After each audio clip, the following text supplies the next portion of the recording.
If this man should fall, who will lift the flag and carry on?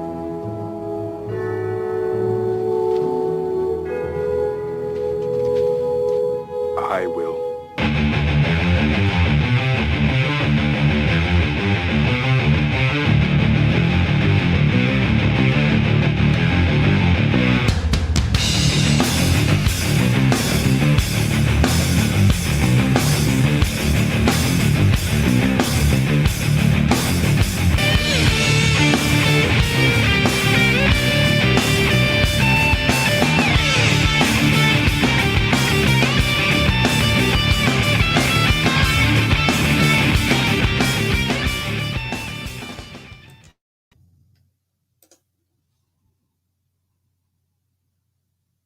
Okay, we're live. Good afternoon and welcome to the premiere episode of the Red Pill 101. My name is Pat Campbell. I'm a radio talk show host from Tulsa, Oklahoma, and I'm joined by the one, the only, Rollo Tomassi, the rational male. Rollo, welcome. Hey, thank you. This has been a long time coming. It's finally got my YouTube channel off the ground. It's a great day. Yeah, it was a great day. Yeah, this is going to be a really tough show. I apologize in advance. Actually, I don't apologize. That was the very first inception of this show way back in the foggy days of 2017. And yeah, it was tough going through the old stuff today. As you know, Pat Campbell has passed away, and that I got the news on Wednesday morning from his girlfriend Heather. Texted me on his account too, on his IM, and I'm like, why is he? This is awfully early for Pat. Yeah, it was a weird day, and it's been kind of a weird 4 or 5 days since then. Well, 4 days since then, and yeah, I felt like I needed to do at least something for Pat. I'm planning on doing like more of a memorial kind of video, I guess maybe a pre-record, but you know, this show is coming up, and I figured that if I don't do something now, I'll be kicking myself later.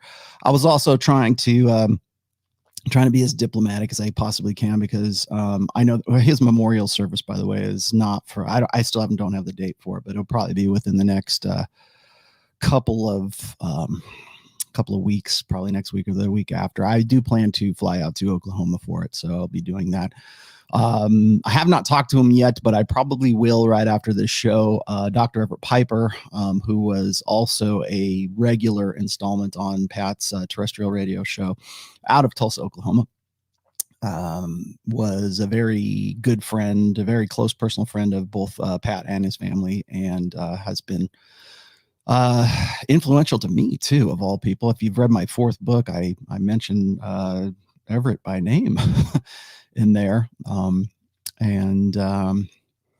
Yeah, so it's a weird feeling, because you know, we just lost Red Pill Mike about 2 months ago. And then prior to that, we lost Andrew, who was also known as the Private Man. That was back in 2017. And he was part of the Manosphere. There's been a few who have come and gone, but few of them have been as influential to me as Pat Campbell, as you guys probably know. I am just going to give you guys some. This is going to be a short show today. That's just where we're going. If you guys want to ask, I'll open it up for questions. Yeah, maybe we can do a Q&A or something like that later on. I didn't really want to get too involved in anything else, but whatever, that's fine. You guys can, if you want to throw questions at me, that's fine. But I did want to talk about my memories of Pat, because I think that that's probably the best way to honor him, and the best way to sort of memorialize Pat. And whenever something like this happens, or whenever I have like a death in the family, it's a wake-up call, man. It stops you in your tracks. And I thought it was kind of interesting, because it was really, what was it, Thursday? Maybe it was Thursday morning. But like, it was, sorry. Wednesday is when I got the news. And then Thursday is when I dropped the video of myself and Sterling Cooper and Justin Waller, and we were talking about, so I want to say a similar theme, but it's like, what do you want to do with your life, and where do you want to go with it, and what's the end result? We constantly talk about, I mean, on some channels, let's just say on the Better Quality channel, we talk about doing the work. I'm sure you've heard that a million times from Rich Cooper. And again, be the best version of yourself. Okay, that's great. My question of this entire year has been, what do you want to do? Where do you want to go? What does that look like? What does the best version of yourself look like? What is doing the work for? What are you working for? Are you just doing it because it's something to keep you going? Maybe the work is the goal, right? Maybe that's it. Maybe it's just your purpose is found in doing. And I wanted to sort of cover a few other things here with Pat. I'll tell you what's funny is whenever you remember somebody in the past tense, it's like, I don't know. I don't want to call it like replaying movies or something like that, but you always tend to want to fixate on the stuff that I don't know, maybe it's just guy things, but you just kind of want to fixate on the stuff that's like kind of funny. And I remember a lot of stuff like a lot of people don't realize the relationship that Pat and I had even prior to us starting this show. And if you don't know who Pat Campbell is, he go back to the very first episodes. That was, like I said, I started this show out with that one episode. And I have a few other, I've got a few other memories of him that I wanted to relate, but I was looking at like pictures, and I was looking for like, we had so much back and forth on our instant messaging. We had so much back and forth on our Twitter, and we used to be on Signal. I went and kind of rooted through that a little bit over the last few days, and it's strange to me because I know that he has this other life with his family, with Dr. Herbert Piper, with Jaron Jackson. And I don't think I really appreciated just how influential and just how important and just how significant Pat's life was, not just to me, but like to a lot of different people. I mean, the governor of Oklahoma was tweeting about Pat Campbell. The Senate, is it Inhofe? Senator Inhofe? I believe it's one of the senators of Oklahoma was tweeting about him as well. And I knew he knew those guys, but I didn't realize just how he impacted so many people, certainly in the state of Oklahoma here in the United States. So I'm gonna give you a little bit of a few memories of what I remember of Pat. But before I do, I wanted to just sort of run down exactly what has happened since, really 2019, I think. But a lot of people kept asking me, how did he die? How did he die? Of course, that's the first thing everybody asks, especially now. And I get it. It's fine. You're not insulting me or anything like that. But he didn't die from COVID. Don't worry. That wasn't the cause. Too many people were like, oh, he must have got the beer, but no, he didn't. It wasn't. Of course, they might, who knows, maybe they'll chalk it up to that, but that's not what got him. Pat died from brain cancer. And I'll just give you a quick rundown because it was kind of spooky for me, as I was saying before, when you kind of go back over a person's life or like somebody that you knew, like very personal. Like there wasn't a day that would go by that I didn't in some way have some sort of contact with Pat. I mean, even when we kind of, I don't say split ways, but when he sort of started taking a break from the manosphere in general, we were still talking and I was still on his show.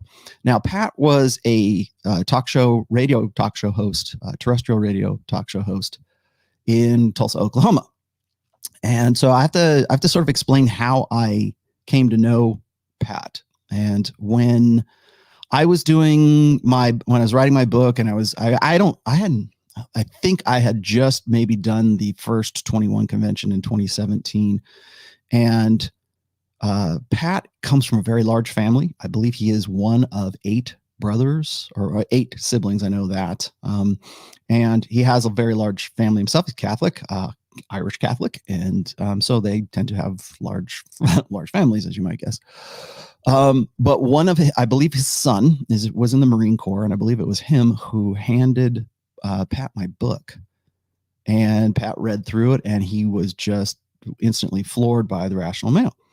And then he called me up just out of the blue, and he said, "Hey, I'm Pat. Hi there. Hi there. I'm Pat Campbell. I'm a talk radio show host from Tulsa, Oklahoma, and I would very much like to interview you on my show on Friday at what was it, 6? No, it was 8 a.m.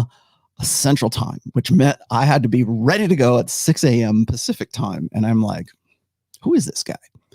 But I thought, and it was, things were new back then. And this was just kind of in the wake of the first, I had just gone public. So I was showing my face and everything. And I thought, yeah, okay, this guy sounds cool. And I started talking to him a little bit. And I wanted him to, I said, you know who I am? You do know who I am, right? And he would say, yeah, of course I do. I read your book. It's the most amazing thing I've ever read. And he says, I really want to ask you some questions about this live on air because I think it would make for a really good show.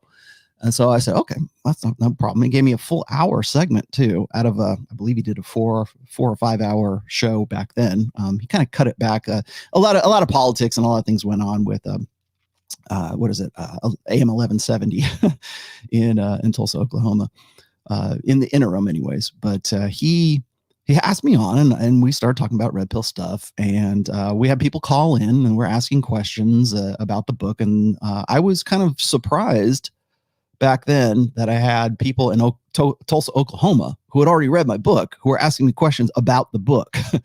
And so I was like, oh, this is great. And Pat thought it was pretty great too. And what ended up becoming one of the highest rated shows that he had ever done, at least in that segment in that time. Now you got to remember that he already knew Dr. Everett Piper at that time. Now, Dr. Everett Piper at that time was, I believe, the provost or the principal or something of Wesleyan University in Tulsa as well, a religious, I don't want to say it's like Liberty University, but it's a religious college. Maybe it's like Concordia or something like that. I'm not really sure, but he was still writing at that time, and so it was kind of funny because he would come on before I would, and then I would go on. The contrast between myself and Dr. Piper was interesting, to say the least. But so he asked me on, and we did I thought it was a really fantastic show, and he did too. And I thought that was it. And right around, I don't know, maybe the Wednesday after that, because I usually did it on Fridays, and it was in the 8 a.m. slot, at least in Tulsa. For me, it was 6 a.m.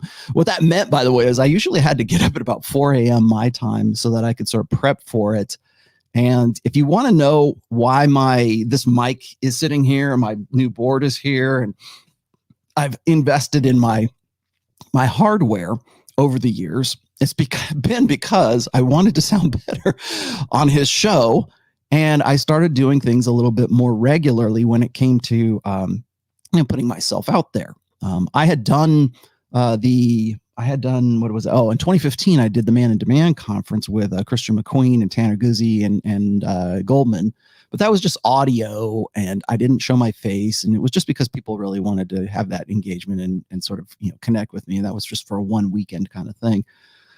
And then then 2017 rolled around. That 2015, 2016 was when I was getting back. I was getting out of the gig economy.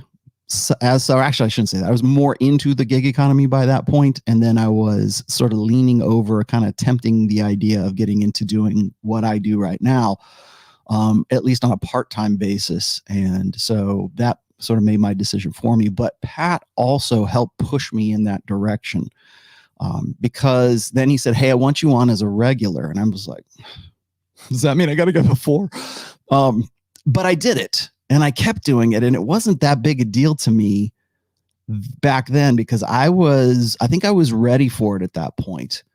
And that pushed me in the direction, like the Rollo that today, the guy that does these shows, the guy that has, well, now two YouTube channels, if you count the clips, and doing the kinds of things that I do, that I was kicked in the ass by Pat Campbell.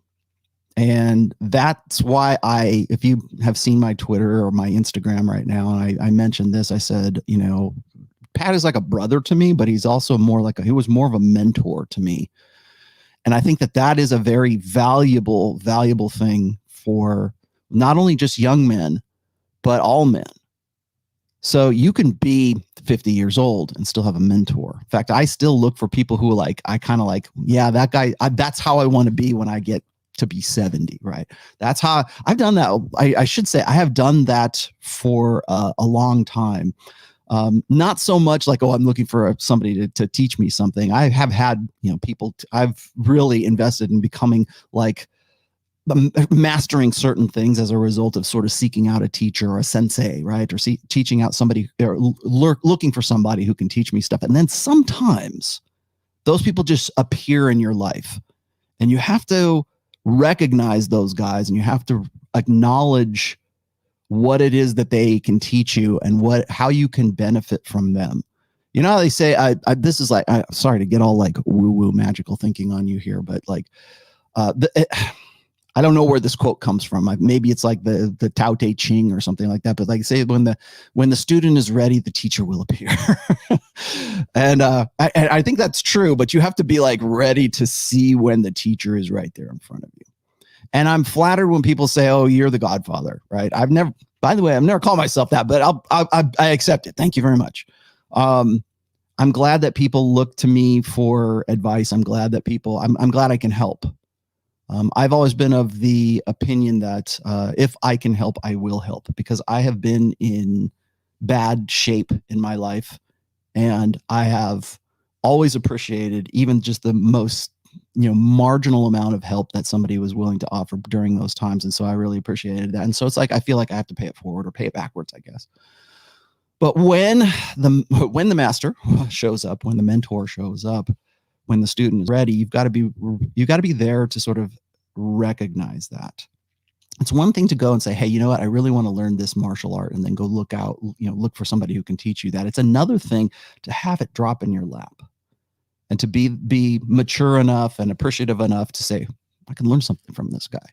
And that was what I did with Pat. But I think at the time I didn't really realize that. Only later on, as sort of like we sort of matured into our friendship, did I really realize that he could teach me some stuff. And until later, I didn't know why that was, because Pat had come up from a situation and into his position through a lot of hard work, through a lot of perseverance, through a lot of just in some cases blind luck, and being able to capitalize on that, and being able to get into an industry that he never really studied to become a talk radio show host. So a little bit of background about Pat. Pat was a high school math teacher in Orlando, Florida. And that was another thing that we shared. I was in Orlando at the same time he was. But our paths never crossed back then. But then he got into, I think he became a regular commenter or like a call-in guest or something like that to some conservative talk radio show that was going on in Central Florida. And they hit him up and said, hey, how would you like to do a show? And so he did it. And I think maybe he guest hosted or something like that. And then later on, he got discovered and syndicated. And they said, hey, we would like you to come to Tulsa, Oklahoma and be a talk radio show guy here in Tulsa, Oklahoma.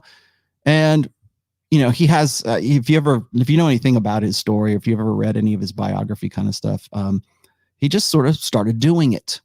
It's not like he goes, hey, I think I'm going to do this. He's just something he discovered that he was good at. And there are people that I have met along the way in my life who don't study for certain things, but they somewhere along the way, they find that they're good at whatever it is that they're famous for, whatever it is that they've sort of, fell into their own. I never attempted to be, I never set out to be an author. I guess I'm pretty good at it. So I guess you could say that. But Pat decided that he was going to be, at one point, he was going to quit his job and he was going to say, I'm going to be a talk radio show host. And that's exactly what he did for a very long time. And, he learned from guys like Rush Limbaugh and, he learned along the way, and he was good enough to sort of be able to pick apart the best of the best and then sort of incorporate it into what he became. But that was the technique side of things for Pat. Pat really, Pat had the gift of the gab, I guess is what they call it. And I've seen that in other people. Donovan Sharp, by the way, has the gift of the gab. Even Pat said that about Donovan when they met for the first time. He says, this guy could be a talk radio show host. And there's a few other guys I know.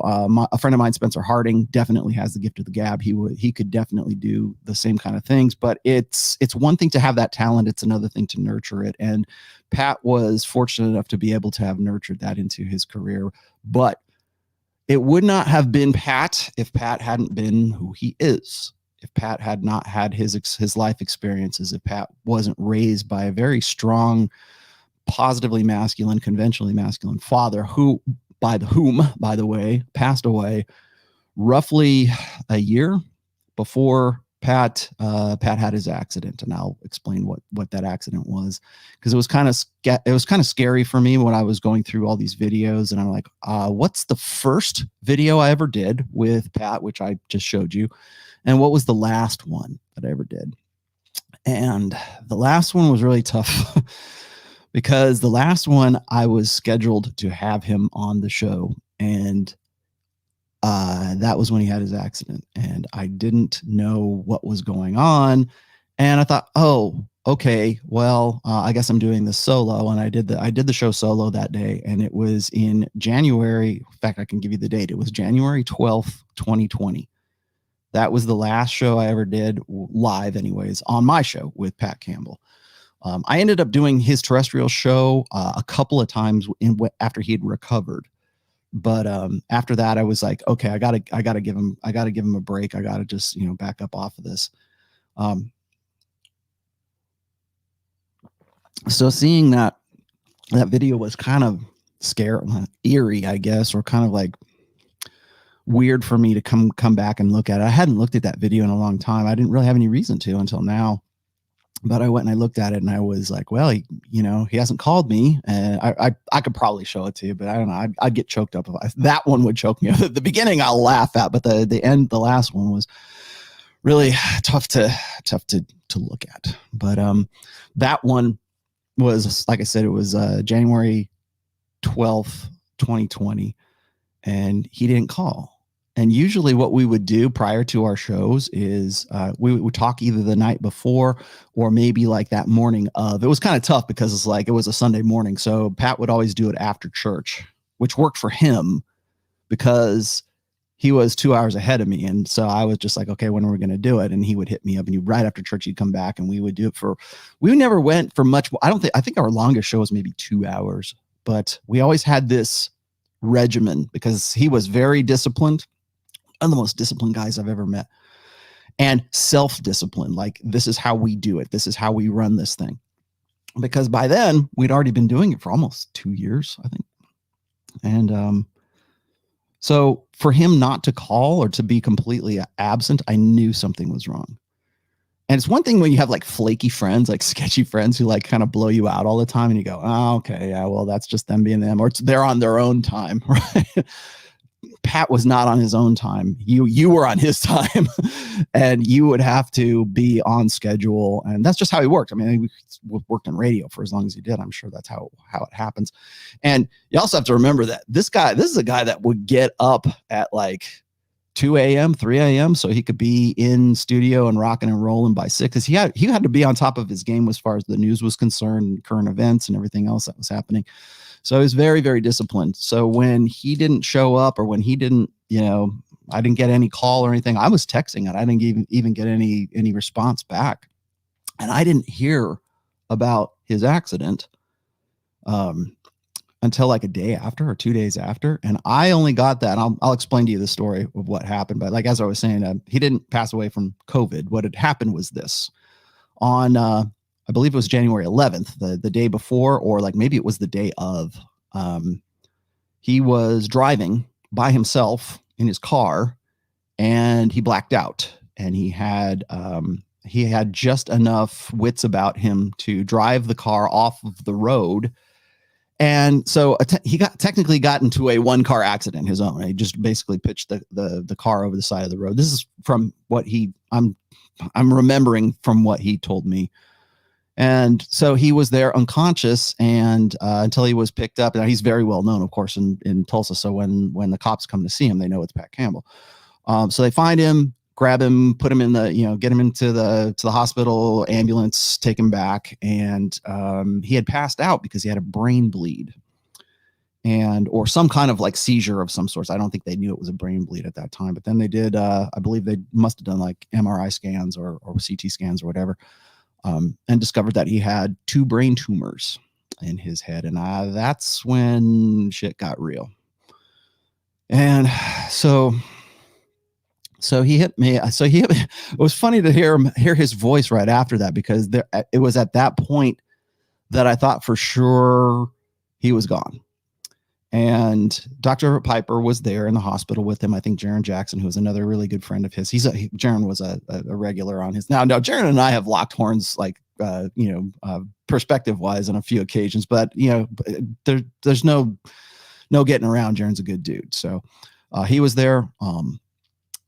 And Dr. Everett Piper was there in the hospital, and Pat was still unconscious. I believe it was, Everett told me that he was in a coma, and they had to do an emergency, like brain surgery, really, to remove these tumors from his head. And I thought, well, okay, he's done. But they because Pat's a freaking tank, man. And they then ended up being able to pull these things out and patch him back up. And he was joking about having, like a plate in his head, and they can't keep him down. And the problem I had at that point was, and maybe Everett wasn't supposed to tell me this at the time, but after they had pulled the tumors from his head, Dr. Piper told me that he had brain cancer. And I knew that, and Everett knew that, and I'm fairly certain that Pat knew. Well, of course, once he was awake and he was conscious and he was back to somewhat normal, eventually he discovered that. But I think myself and Everett, and most likely his wife and his family, knew that he had brain cancer before even Pat knew he had brain cancer. So that was real tough at that time. And I just kept my mouth shut, because it's his business. And Pat was always very concerned about PR and optics and presentation. And you want to talk about mentoring me. That's where I learned a lot when it comes to public relations, let's just say, was from Pat Campbell, doing this kind of stuff anyways. And so I knew about that, and I was waiting for him to sort of tell me. And I didn't want to step on his feet. I thought he'll tell me in his own time, I'm sure. He certainly wouldn't want me going and blabbing about it on Twitter or anything like that. So I kept it under my hat. And so there was a timeline. I had a lot of people, probably you guys, a lot of my audience was asking about, like, what happened to Pat? I constantly would get that. Like, what happened to Pat? Where's Pat? When's Pat coming back? And I knew he couldn't come back, but I couldn't say anything about it, because I didn't want to, again, I wanted to keep his privacy as his privacy. Then later on, he ended up, of course, making it a public thing on his own show. And that was, I think, really tough on him, tough on Carly, who was his producer, who was like one of the sweetest ladies I've ever known, even though we've locked horns on his show as well. I love you, Carly. Carly was actually, I should say that Carly was really good for inspiration for blog posts and for conversation. It was good to have her just sort of chime in every now and then, because you could just hear her kind of seething in the background. So we would have some good exchanges, I think. So Carly was great. But I just wanted to keep things under wraps. And so whenever people were telling me, hey, when's Pat coming back? I couldn't say anything. I didn't want to say anything. And even though I knew he wasn't coming back, and most likely, I mean, if he came back, it would have been great. I actually put it on the table a few times for him. I said, hey man, if you want to, anytime you want to come back, the door's always open. But once he had gone through his first round of chemo, and because I believe he went for 2, I'm not sure, but he'd gone for his first round of chemo, And this is in 2020. So you remember this is right before and then during the COVID. And so I noticed that it's kind of a shift in him. And I realized it was probably worse than even I thought.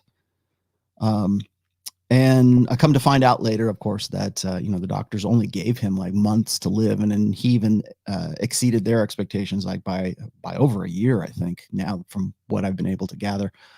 So he actually outlasted everything. But that's a real, man, I tell you the hardest part of all this was being close personal friends with a guy who knew his time was up. And if there's a theme for today's show, I think we're going to talk about that today. It's like Memento Mori, remember you will die. And what are you going to do? And what are you going to accomplish before that time is up? And maybe it's a mercy to not know when that date is or how you're going to go out. Whatever your religious perspective is, whatever even just your philosophy on life is, right? It's much different when you can see the end of the line coming. And I think that was, I've never known anybody who has been in that position before Pat. And a lot of people don't understand the relationship that I had with Pat behind the scenes. They only see us like when we're doing like we did a talk together at several conventions. We did our show together. We did his show. We were also doing things behind the scenes. We were like trying to, prior to all of this, we were trying to figure out, how can we go about doing something in sort of a red pill capacity or manosphere capacity before, how can we expand? How can we do something new? How can we break new ground? Who can we help, more or less? And we would have those conversations. There was even up to the end. I think the last time I texted him anyways was back in late August or early September. And I think I was just responding to one of his Facebook posts. And so we kind of had a back and forth. I was looking at that, again, I'm going through all my archives, I guess, social media archives. And it's weird to sort of go back and see what you were talking about and what you thought was important before all of this. And it's strange to me to look at the pictures that I have of us together and then pictures of him, like his headshot's the one I used in the thumbnail, and to look at these shots and think that that's as old as he's going to get. Right. And that's as far as he goes. And my brother-in-law, not the one that hung himself, but the one, my wife's actual brother, who ended up dying in his sleep at age 39. I shot the picture of him that we used at his memorial back in, when was that? It would have been 2011, I think. 2011. And it's strange to me to think that I shot the last picture that anybody's going to remember of him. And that's as far as he goes, right? And so when my mother-in-law is now 75, 76, she's only ever going to remember him in that perspective, not with gray hair, not with grandchildren, not with nothing. He's immortalized like that. And that's how I choose to look at Pat, is how he is in these videos, how he is on my show. I've decided I'm going to take the videos of us from the early years all the way up to the last video. I'm just going to put them in a playlist, I think. So if people want to just sort of go and see what the early days were like, that's fine. Pat will educate you. He asks the right questions. He was very much a man's man, I guess, but I think it was more out of just sort of sheer practicality than anything else. It wasn't like he was trying to prove himself. I'm going to be a man. It wasn't like, how do I get to masculine? He was already there. He just asked the right questions at the right time. And I think that's how we sort of had that back and forth. And as I said, he's been kind of a mentor to me. He was a mentor, and not only in making me more comfortable in doing this kind of stuff, doing YouTube shows or whatever. I make the mistake sometimes of turning my live streams into what I think ought to be sort of like talk radio show host. Because you can't really do that with YouTube, or you shouldn't do that with YouTube, I guess. I mean, there's a lot of I don't say performance, but there's a lot of talking and practices and just little tricks of the trade that he taught me along the way. And if you watch any of my old videos, or if you even look up the videos that I did when I was doing like these talks at the conventions, you can see a marked difference between my very first talks when I did at the 21 convention and then the one I did like in 2018. And I definitely attribute a lot of my, I guess, fluidity, if that's a term, or being much more comfortable in public speaking. I think I attribute that to Pat as well. And so it wasn't just a mentor kind of thing. I mean, he was a really, really good friend. And we would, as I said, there was a time really during, I guess, from like late 2017 all the way through really all the way up until his accident, where we were talking at least once a week, if not like 3 or 4 times a week, because we would have to decide what we were going to talk about on our show. And then we would have to talk about what was going on his show, which was Friday. And then whatever we were doing in between. So there was a lot of stuff that was going on behind the scenes. And I don't think people really appreciate the fact that was happening at the time. I mean, I work with a lot of guys behind the scenes as well, but Pat was not just another guy in the manosphere. And I want to stress that right here. If we want to memorialize Pat Campbell, you have to remember that he's not just in fact, I don't even think Pat would call himself really a manosphere guy. He was just here. And he was here to sort of teach us some stuff, certainly taught me some stuff, but he didn't get into the manosphere. He didn't become sort of, quote unquote, red pill as a means or an ends unto itself. He was already successful. He was already doing his thing. He was already really good at what he did. He just got into it, and I think he saw a need to teach. Remember, he was a teacher, right? He was a high school math teacher. And I think that kind of came out in him too. But there are some very good, as much as I despise the 21 convention right now, what I don't despise was the time that we were on stage talking with one another, or we were part of a discussion panel when we were in the Red Man group. That I do not regret. That nothing that I've done there, by the way, do I regret. I mean, I thought stuff was pretty good. I just don't like who I did for. But Pat was having that exchange and just watching him, and he's from another world. He's from another time, almost like he's from another time. And I can't tell you exactly how old he was, because one of the things he used to tell me, and I tell you guys all the time, I'm 53 years old, but there was a time when I mentioned that I was going to turn, I think I was like going from 49 to turning 50 or something like that, or I just turned 50. And he was like, never mention how old you are on air or whatever it is. Just let people try to figure out on their own. He says, because what that does is it puts you into a demographic kind of thing. And I don't really think about those things. Like I work with Tom, who does my clips channel, and that kid's like 20 years old. And then I work with Robert Kiyosaki, and he's 74 years old. And I don't really look at them in terms of age, although maybe I ought to. But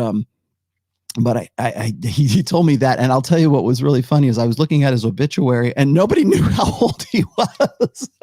Nobody knew what his birth date was. I was looking at the Tulsa, like he was on local news and everything, and nobody could tell you how old, the exact age of him. I was going to put his from like whatever his birth date was to 2020 or 2021 October 20th 2021 is when he passed away, and I couldn't find it. And I had to laugh because he was the one who told me. He just insisted, never let anyone know how old you are.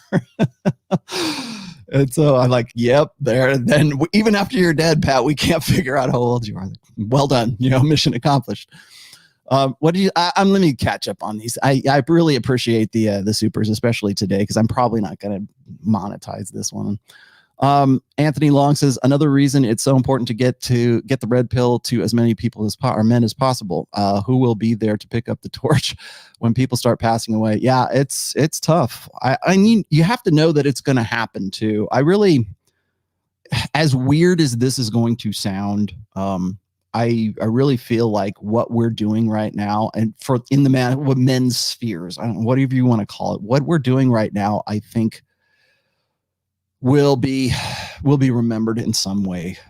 I hope so. Or what the thing, what we do in this life echoes in eternity, right? Okay, well, what we do right now in the manosphere is going to stick around, at least online, for a while, I should say.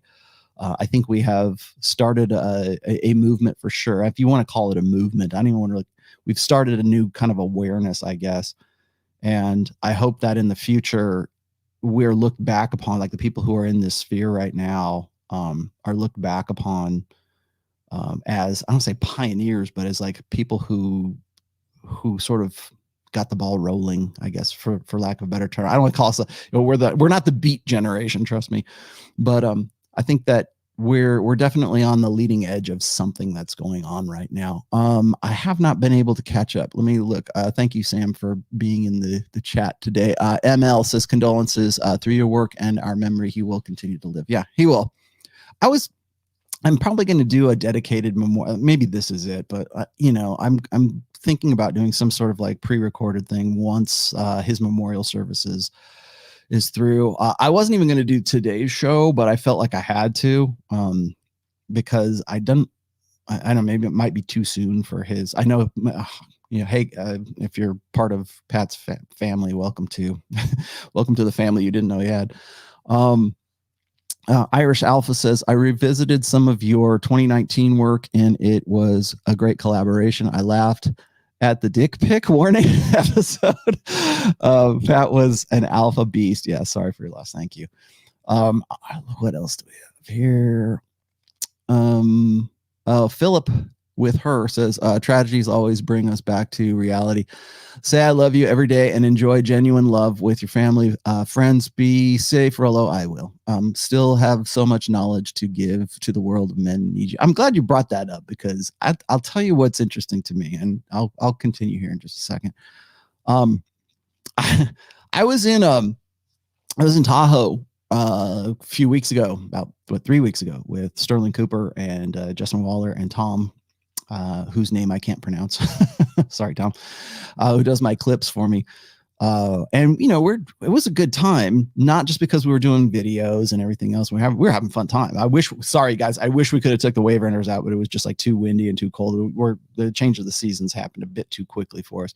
But we did go mountain bike riding quite a bit, and that's really what Sterling really jumped into that. In fact, these guys really love Tahoe. But the stuff that we were talking about on the videos, that was, that was directed, right? We were like, okay, this is what we want to do. But when we're all out there and we're just kind of shooting the breeze, topics come up where we talk about things that maybe we wouldn't necessarily bring up in a red pill master kind of sense. And I think somewhere along the line, I said, I'm in my 50s right now, and I'm not slowing down. I don't want to slow down. And it's not because, I gotta relive my youthful days. Look, he has a ponytail. No, it's because I feel like I have too much to do. I still have things that I have to do. I have to do them. And I think I brought up the fact that, I said something like this. I said, you guys are in your, I was comparing like, Tom in his 20s and Justin and Sterling in their 30s. I said, you guys need to maximize, learn this now. It's like, you have to maximize what it is that you want to do, or figure out where you want to go, find a purpose and stick to it for a while. Then you'll find other purposes as a result of that, sort of like as an extension of that. And I said, you're not like me. I said, I don't have much time left. I have to do these things. I feel like I have to do this. In fact, I think I mentioned this in the first video when we were on the mountaintop. I referred to what's called death ground strategy. And if you don't know what death ground strategy is, it's you can read about it actually in the 33 Strategies of War by Robert Greene, but he didn't invent it. He's just analyzing it. What it is it's burn the boats behind you. Your troops will fight more, will be more motivated, or will have fight with a purpose if they know that there's no going back. And I think I mentioned this during that show, is like, sometimes the best plan A is not to have a plan B, because if it's death or glory, right? It's death ground strategy. If it's get rich or die trying, and literally it is, you will do things in a different way. And I think, sorry, guys, I don't know if they thought this or not, but I think probably they looked at me and thought maybe I have like some sort of, like, I have cancer, right? Or I have some kind of sickness. It's like, no, I'm fine, really. I'm fine. I'm healthy as a horse. I get to the gym every day, well, every other day, and I'm running with my dogs every day. And so I'm in very good physical shape and very good physical health right now. So just clear the air there. Nothing's wrong with me, but I think in terms of getting things done before the end, wherever that is, whenever that is, because we don't know when that's going to be. And when I discuss the idea of putting a dent in the universe, you probably heard Rich Cooper say this. I've mentioned it several times. By the way, that's not my quote, and that's not Rich's quote. That's actually Steve Jobs' quote, is putting a dent in the universe. And that's my comparison here, is like when Steve Jobs discovered that he had cancer, or I think it was after his first, he had a liver transplant. I think it was, he had transplant surgery. I think that's when he realized that, that the end was coming, similar to what Pat was going through, right? You realize that the doctor says, okay, you have X amount of months to live. What are you going to do in that time? What are you going to do? Who are you going to talk to? All of the things that you should have done, all of the things you should have said, all of the things that you were going to get to, but you haven't gotten to yet, or all of the things that you're going to produce. And if you look at the things that, like, Steve Jobs, I hate to use, I don't know, maybe Steve Jobs is a good example, but Steve Jobs, when he discovered he had cancer, when he discovered that he was, the time was coming up, that's when he got really, really creative, I guess. And that's when you see like the iPod, iPhone, iPad, you see all of these things, all these sort of inventions that are coming out. And he was just this powerhouse of, and granted, it's his ideas anyways. I'm not saying he's the one who programmed all this stuff, but this is the way I want it. This is how it's going to work. And do it now, get it done. We got to do it, because he knew that he didn't have time left. He'd already put a dent in the universe, but he wanted to be a very significant dent in the universe, so to say. And I'm using him as an example. There are lots of other guys who have been in similar situations, and really that's death ground strategy. He knows he's going to die. He can't go back. So what are you going to do? How are you going to use the time you have left? There's a quote. Oh God, this is tough. There's a quote in The Lord of the Rings. I know that sounds schmaltzy, but it's in the Fellowship of the Ring, where Gandalf and Frodo are in the Mines of Moria, and they can't decide which path to take or which tunnel to take. And they're talking about, I think it's Gollum or something. Maybe we're having this discussion. And then one of the quotes that Gandalf comes up with is, he says, all we have to decide is what to do with the time that we have, that we're given. I'm paraphrasing. It's probably something different. But that's the gist of it. And I got that quote and I put that on my mother's tombstone, which is also in Lake Tahoe right now. And my father's ashes are also in with my mom, who was buried in Lake Tahoe. But that was a quote that I had inscribed on, me being the designer, right? I designed the headstone, which was, maybe it's nice, maybe it's morbid, who knows? But I'm the one who had to commemorate my parents' lives. And that quote just jumped out at me. And I don't know why, but I think it's important. It wasn't a religious thing. It wasn't a Bible scripture. It was just something that I thought was profound, I guess. And really, that's it. All we have to decide is what to do with the time that we're given, the time that we have here. And what are you doing to maximize that? And that's why I was starting today's show with the idea of, where do you want to go? What do you want to do? Where do you want to be? Why are you trying to become the best version of yourself? What does that look like? I don't think people really see that. I just want to be in a different place from where I'm at right now. Well, good. But what does that look like? Why are you doing the do the work? Okay, yeah, do the work. Yes, yes. But what is the work though? Where does it go?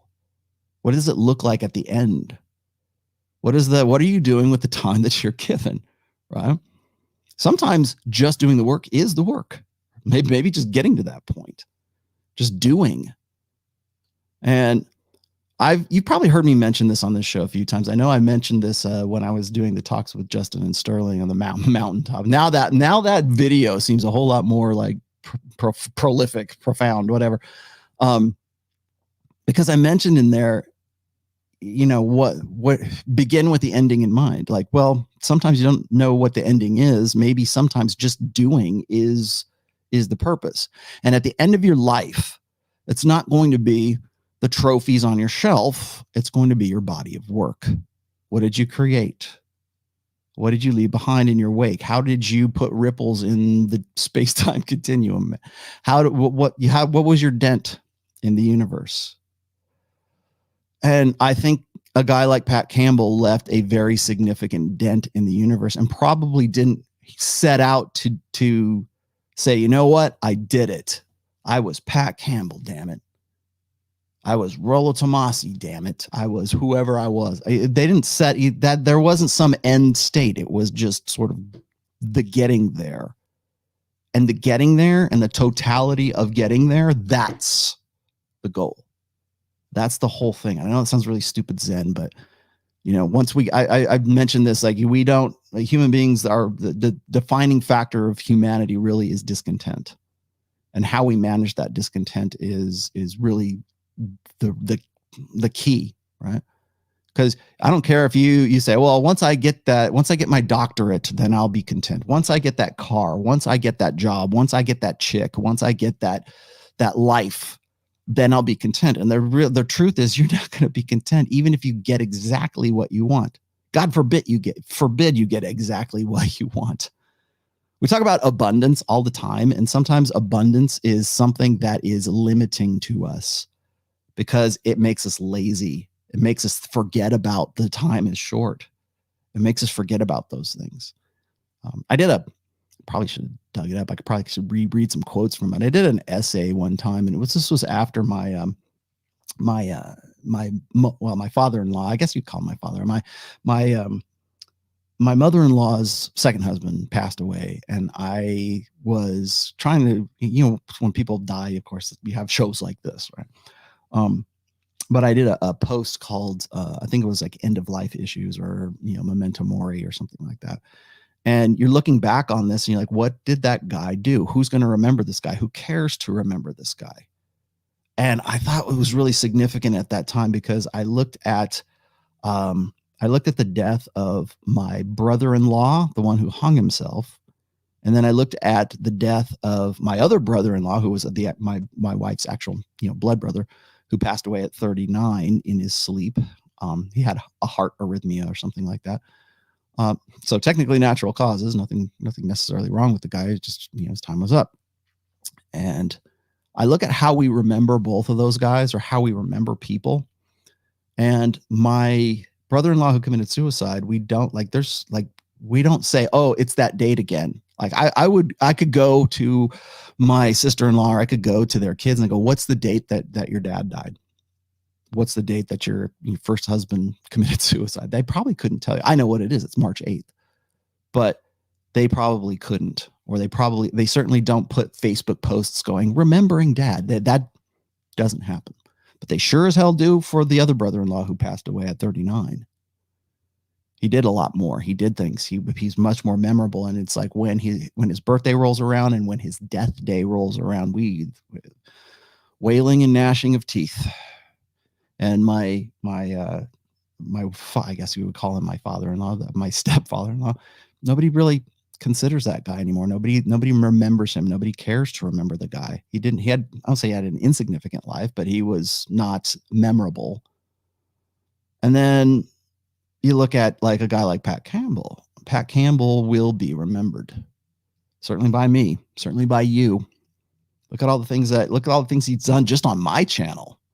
Not to say anything of like the fact that he knows like governors and senators and politicians and knows, celebrities. And, it's not even so much the knowing of those guys. It's just like think of all the lives that the guy significantly, or maybe, by inch or by mile influenced in his life, or was a factor on. So I think that's something to sort of like think about when we're talking about like self-improvement. When we're talking about like, why am I learning this? Why are you learn? Why do you want to learn game? Why do you want to learn? Why do you care about the red pill? Why do you care about doing the work? What's it all for? What's the point? It's not like I'm not trying to give you this existential crap. Okay. I'm just saying that sometimes just doing the work is the work, right? That's the goal state. That's what's going to get you out of being discontent. And discontentment is you can deal with creatively or destructively. And particularly men, far too many men deal with discontent destructively.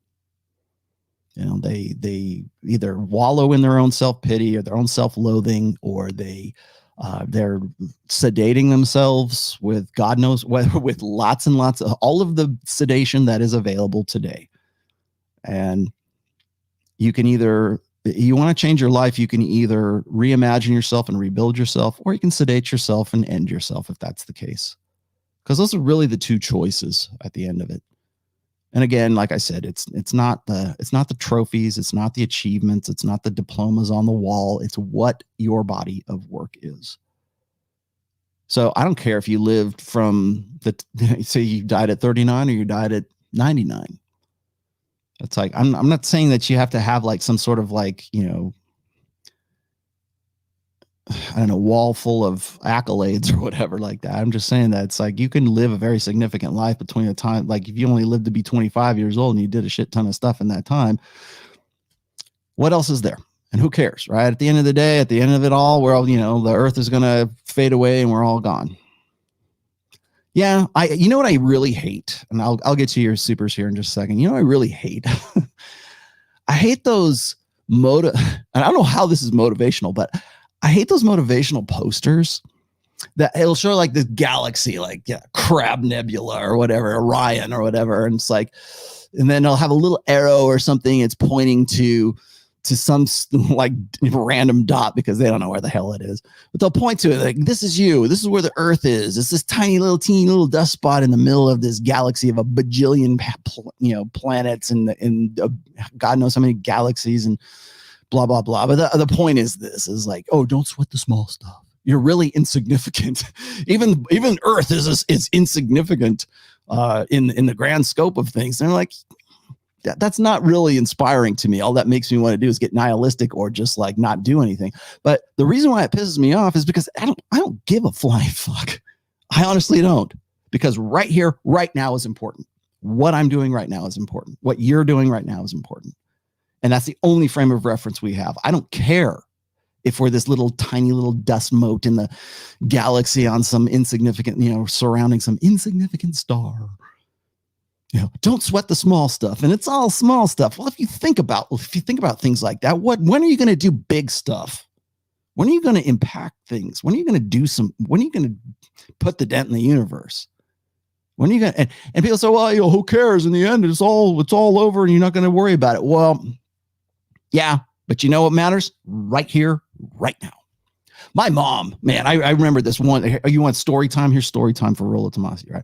I can remember when my mom would my brother and I my brother was actually a competitive bodybuilder. He was in the amateur circle anyways, back during like the mid 90s, like early to mid 90s. And I was never like a competitive bodybuilder, but I'd work out. My brother and I would work out, and we were really into like, physical fitness and Joe Weider, Muscle and Fitness Magazine and Flex and all that stuff. We were really into my brother more than I was. Of course, that was my rock star years, but I was into it because it worked real good. But my brother and I were, we were always comparing notes and everything. And my mom once said, I think it was like Thanksgiving, and my mom said to us, you guys look good, but you could get hit by a bus tomorrow. Like, all this work and all this energy and stuff, it could be just for nothing, like as if, and that was stereotypical Mama Tomassi, right? And my brother and I were looking at each other, and I go, Yeah, but I look good now. But I want to look good now. I think my brother made the joke say, yeah, if I get hit by a bus, at least I'll look good when I'm in the coffin or whatever, and I thought it was funny because it's like, what is important to you? Is your comfort more important to you, or is looking good important to you? Who cares? Who cares about all that stuff? Who cares about this? I get that all the time. Every goddamn Rule Zero show. Who cares? Well, apparently you do, because you're here for the 2 hours that we're doing this. You care enough to do a drive-by comment on the show. You care. That's who cares. I care enough because that's what I do. I don't give advice. I just give analysis, more or less. And if you guys want to take that and use those as tools to build yourself up, great. But what are you doing it for? If you don't care, then don't care. Go work on, there's probably better things you can do with your time if you don't care about this. But a lot of people do care. And the reason why they do, and I think we have to be kind of self-important to some degree. You have to be self-important and conceited enough to say, you know what? I'm going to go on living. I'm going to do the work. Well, who cares? Because in the end, you're just going to be this insignificant little dust mote in the galaxy, right? Yeah. It's all about me, though, right? You have to be a little bit narcissistic. You have to be a little bit conceited, because without that, what's the point? You might as well be sedated. You might as well go into a coma. Go be a vegetable.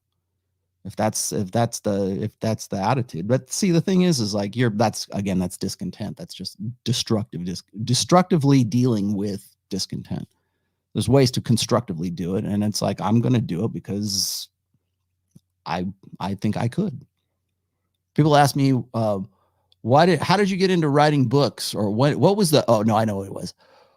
It's all this motivational stuff. It's usually like, you got to get past the fear of rejection or the fear of failure. I've never feared failure. I'm failure.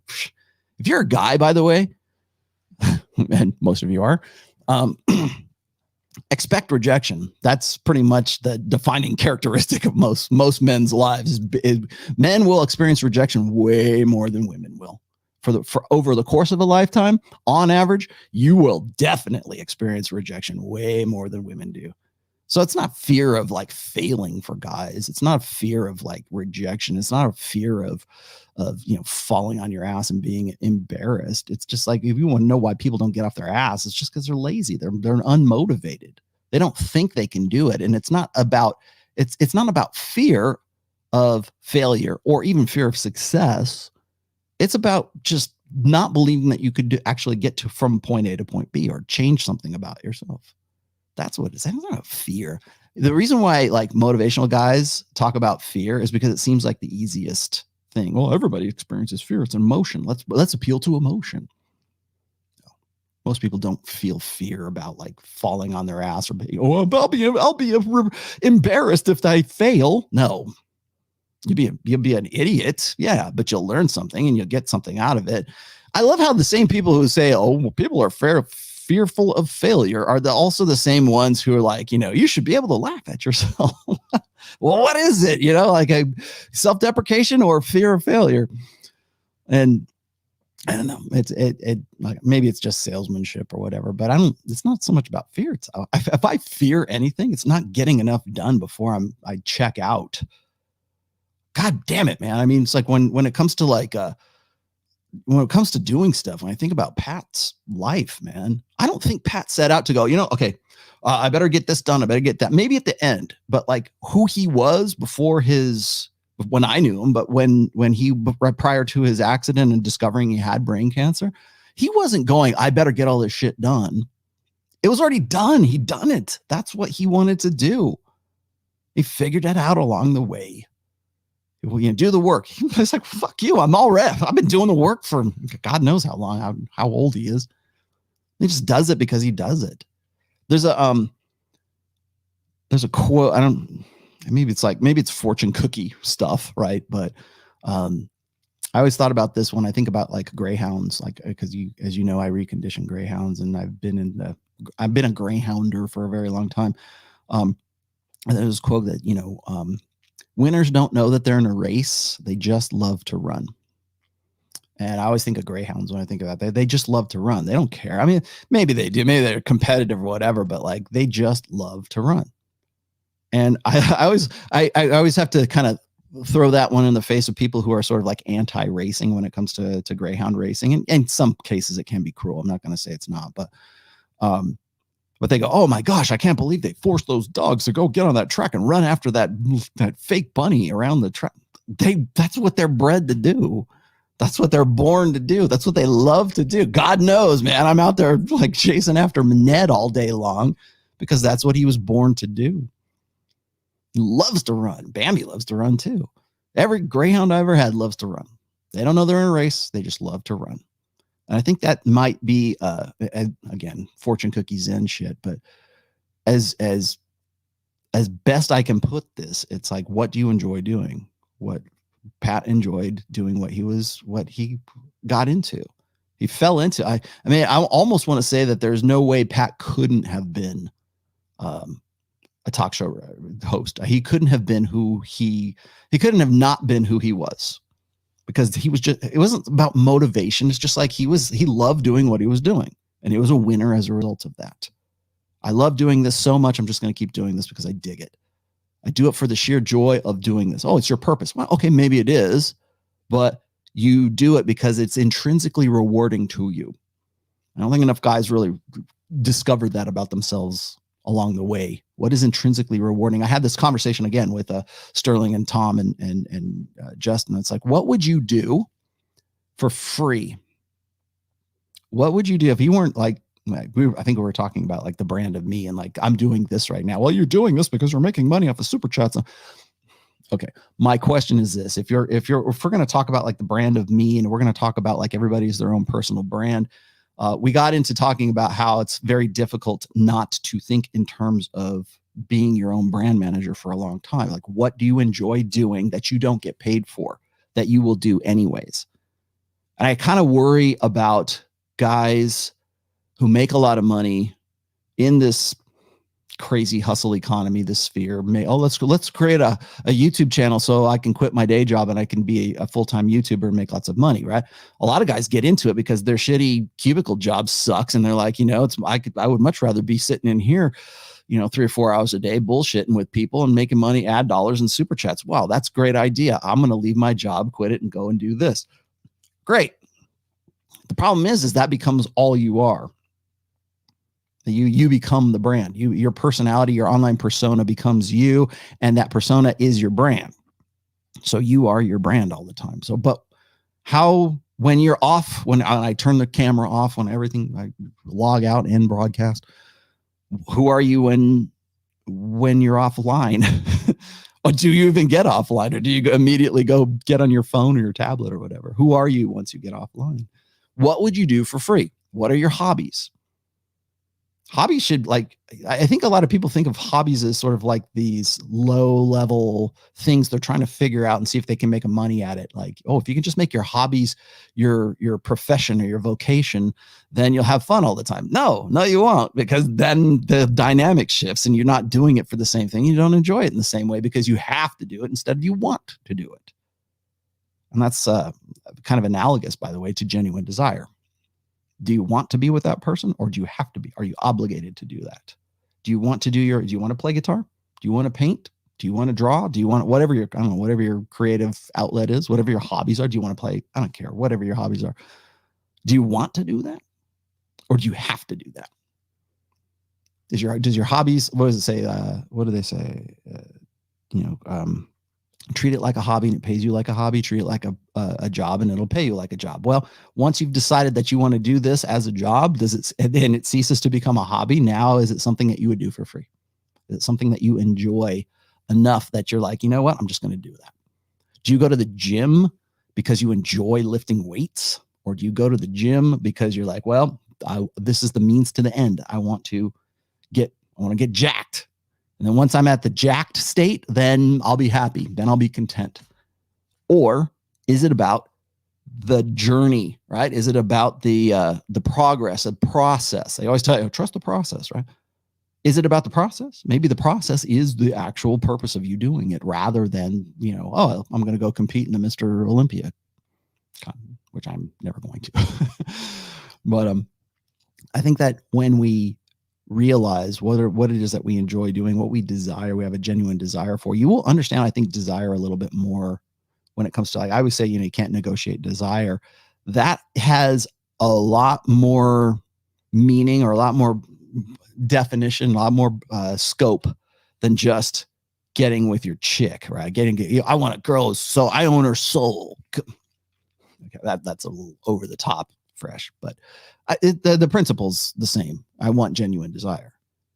Well, that's in an interpersonal perspective. What about genuine desire for what it is you want to do? People who want to be involved in your life, not just women, maybe your family. What do you want? What do you genuinely want to do? What are you rewarded by intrinsically that is going to be your body of work when you are older, when you get to your deathbed? I hate that. Oh, that's another thing. By the way, the number one thing I really hate is those don't sweat the small stuff, motivational posters. The other one is like, well, it just be, just sort of like be who you are, be what you are. Like, was it living my truth? Right? Don't judge me, kind of thing. That's another one. Damn it. What are you guys doing to me here? Okay. Shamishi. Hey man. You know what? Let me just back up here right quick. What do we have here? Let's see. Okay. I got the Philip. You know what? I appreciate the supers, but I will read your other ones too here. NYC says, Rip Pat, really enjoyed when he was on your show, on your Sunday show. Thank you. Well, you know what? It was our show for a long time. It was just me and him. I only went solo later on. By the way, people don't remember the history of all that. Why I started this show actually that we're doing with Pat on Sundays at 1 p.m. At the same time, I'm still in the same time slot, because you know why I do this at 1 p.m. Well, 1 p.m. Pacific, 4 p.m. Eastern. The reason I'm still in this time slot is because of Pat. That was the only time we could do it. It was like 4 o'clock. He was done with church, and it was a Sunday. Like, okay, now I can do it. The kids are out of the house, and I'm going to go. You can see in his other. Actually, hold on one second. This is a bad. I'll just shut up. Here you go. Good afternoon. Hi there. How are you? My name is Pat Campbell, radio talk show host from Tulsa, Oklahoma, and you are watching The Rational Male 101, episode 30, Father's Day. Why all the hate?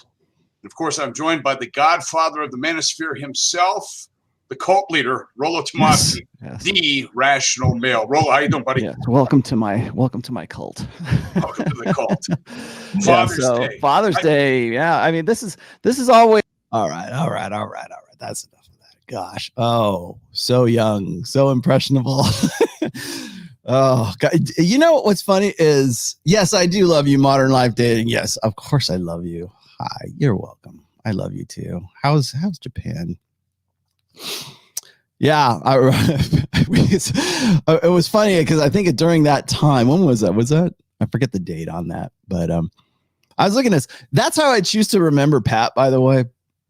Hi, how are you? In fact, I think I might even make an opener with just that on there, just so we don't forget Pat. That will be our memory of Pat. For if you guys are members of this family, of the Rational Male family, we got to remember that all the time, because that's how he used to start every show. We got in the habit of that. He's like, hi, how you doing? I'm Pat Campbell, radio talk show host from Tulsa, Oklahoma.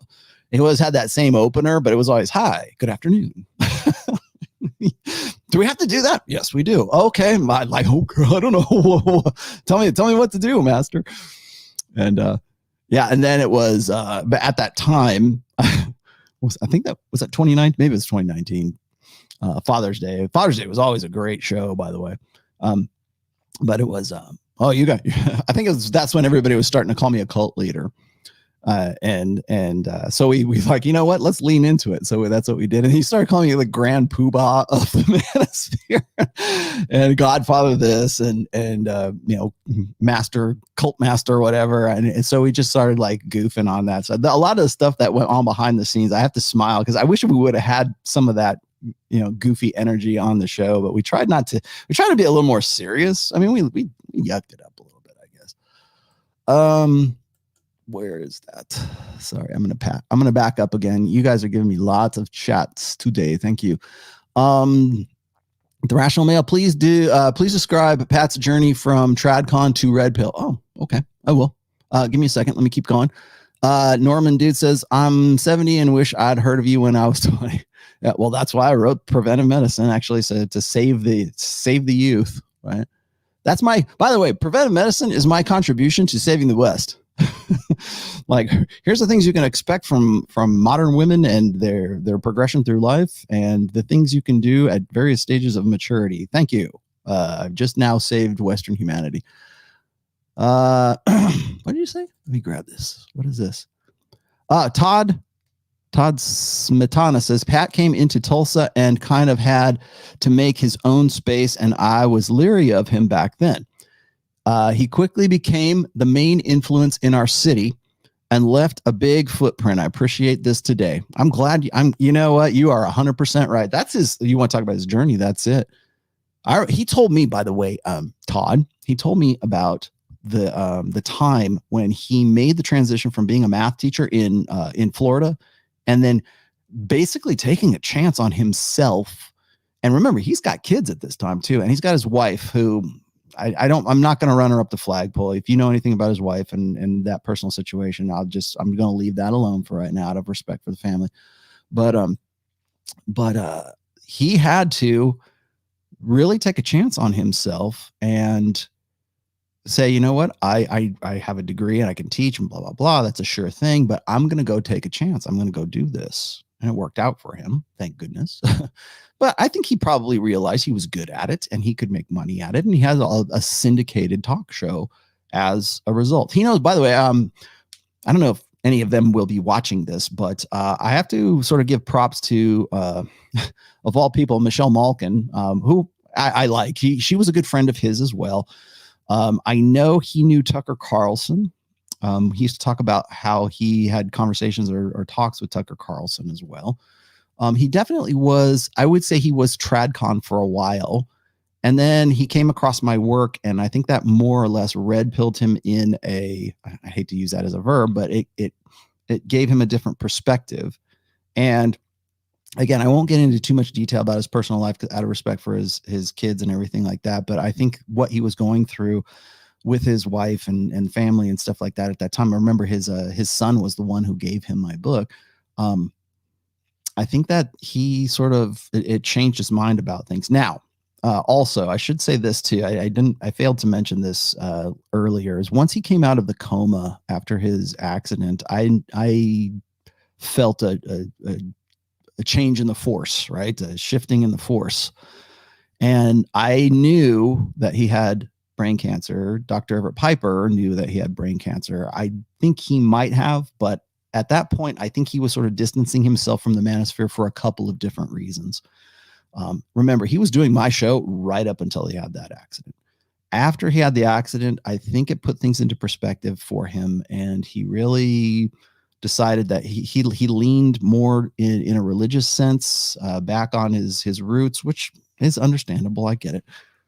And I think he wanted to sort of not so much distance himself from the manosphere as it was he wanted to focus on things that he thought were like were going to be important in the long term before the end. And I don't begrudge him any one bit. So, but I didn't understand that. I understood the shift when that was going on. Swerve Red Pill Nerd.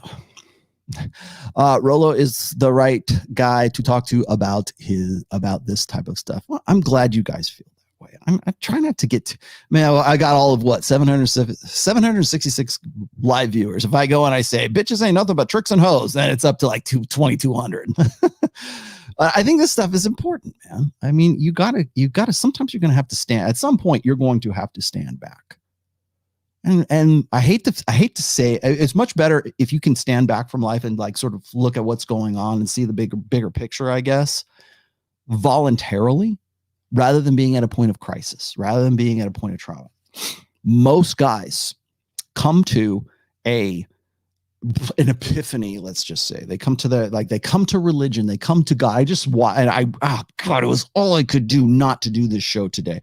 But Michaela Peterson is all over the place right now, talking about how she had this conversion. Suddenly she's become, she's taken the Roosh pill, right? She's taken, I don't even want to call it the God pill, because that's an insult to whatever your idea of God is. She's taking the Roosh pill. She's taking the prodigal son pill, just like the rest of these guys, just like Goldman, just like Jack Murphy, just like all these other schmucks.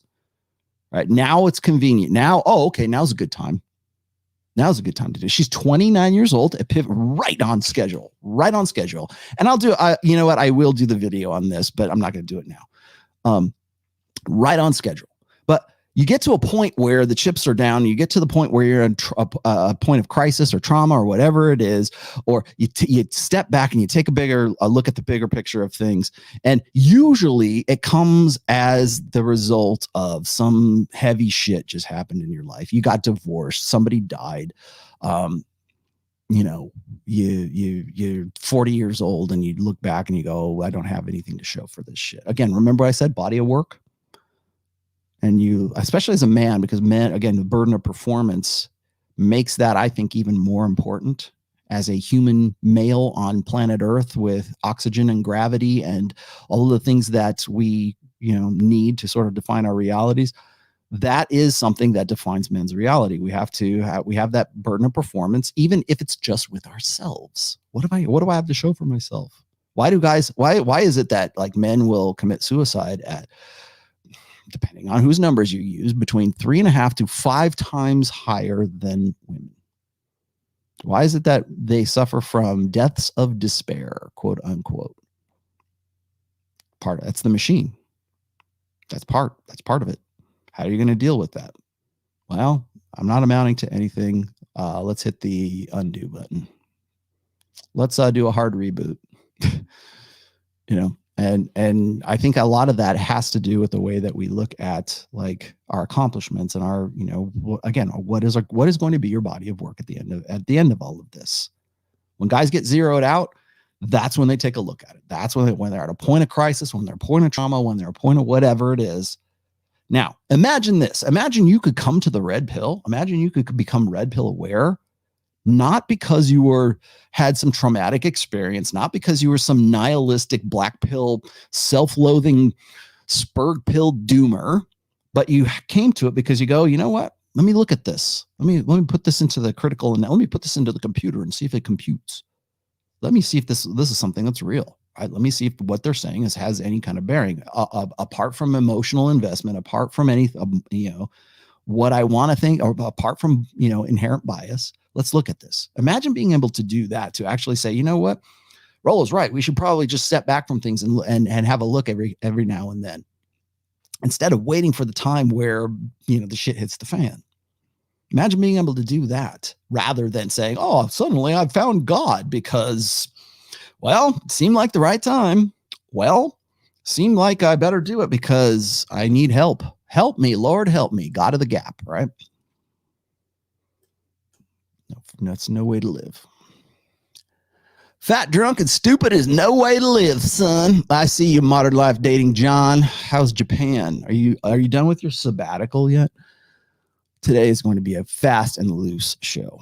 What age was Pat? I don't know. Nobody knows. I told you that just about a minute ago. I don't know. I wish I did. I'm okay. So I'm gonna guess late 50s, early 60s. I don't think he was in his 60s. He might have been. He might have been 60. I don't know. Maybe he wasn't even that far along. He was older than me. I know that. I know he was older than me because he said that before. I do know that. I don't know specifics, but I do know he was older than me. So, Jimmy in Dallas says, gone but never forgotten. Yes. Rip Pat Campbell. We should probably, I don't even know when his birthday was. Now I'm going to have to commemorate him on October 20th from here on out because that's the day he passed. But I think we should probably at least have some sort of like manosphere memorial for the guy. I loved him like a father. I loved him like a brother. Fit Zamajo, rest in peace, Oklahoma Pat. He was the real one. Yes, he was. King Nick, rip Pat Campbell. Thank you for that. Documentary. That's a montage of clips from your show with Pat. Do you think so? Should I do that, Sam? That was Sam Bada, by the way. Maybe I will. I want to do a memorial show, but again, I kind of have to wait until I think it's the time is right. I'm only doing this right now because it felt like I had to, but once his memorial is over, I think that's when I will probably release a recorded thing. Walt Mosher says, Rollo, the Red Pill community is primarily in 45-year-old age group. Not according to my analytics, Walt Mosher. No, definitely not. Ever thought of book with focus on going from red pill player to sensei, senior red pill living legacy, and exit the game? Yeah, the problem with that, Mr. Mosher, is that'd be a very specific book. I could do it. Do you want me to do it? Do you want me to focus on that?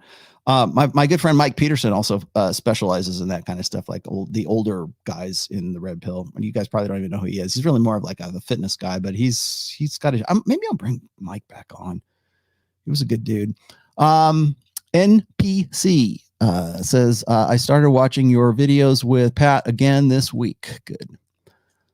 Again this week, knowing he's no longer around to impart his wisdom is a great loss. Yeah. Pat's dent in the universe is more significant to me than any smartphone or tablet. Thank you. If you ever met Pat in person, you will know what I'm talking about. I mean, he is just like, I remember, here's the funny thing. I remember meeting Pat at the 21 convention in 2018 for the first time. And we had already been doing his show for like almost a year at that point. And now this was before my show got off the ground. I mean, we were starting to do my show, but I remember meeting him for the first time. That's a weird thing about the internet, by the way, is like, there's people that that you kind of like, them in the virtual sense. I didn't know Rich Cooper personally. I never met him face to face until I got down to we got to some conventions and stuff like that and hung out with him. And I found out he's a real dude. Same thing with Ryan, same thing with John, same thing with Fresh and Fit, same thing with Pat, same thing with there's a lot of guys. And it's strange to me, I think, because we form these, I don't say virtual relationships, but we think we have this concept, I guess, of somebody that we know, especially in the manosphere, somebody that we know, and then we meet them face to face. Rugby, I know, is watching this show right now. I met Rugby face to face, right? I know what he's about. Sam Bada, I've met him several times face to face. I know what he's about. I met Sam before I met anybody, by the way. I met Sam in 2015 at the Man in Demand conference for the first time. And yeah, he had already done the audio for book 1 by that point. And now I'm finally meeting the guy face to face. Pat was a similar experience, but man, when I met Pat for like face to face and we were hanging out, it was like I was meeting like somebody I knew. We just picked up and we're hanging out. We're brothers all of a sudden, we're just palling around and screwing around. We already understood each other's personality well enough so that we could fuck around with each other. Like you could give shit talk your friends, right? Instantly.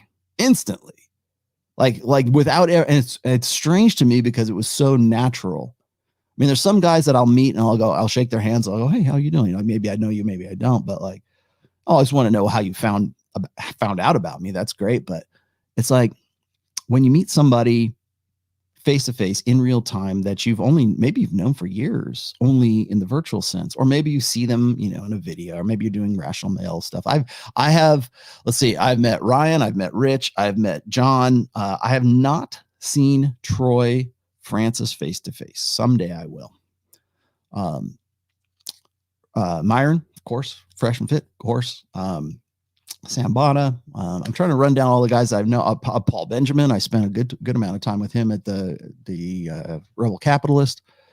But like when you meet these people for the first time and you're hanging out with them, and then you kind of have it's one thing to have like your impression or your perceptions like completely blown out of the water, right?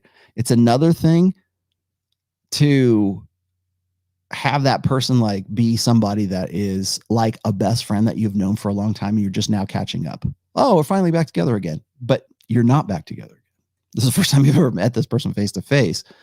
And it's like you already know them. So it's kind of strange. But like when I met Pat for the first time, it was instant. It was an instant click. And I don't know, a kindred spirit, maybe. I don't know if that's a thing, but definitely. Let's see. What else do we have here, Walt? I got to you. Dave Goggins. I'm trying to be like David Goggins. Oh, this is a David. Legendary. Oh, thanks.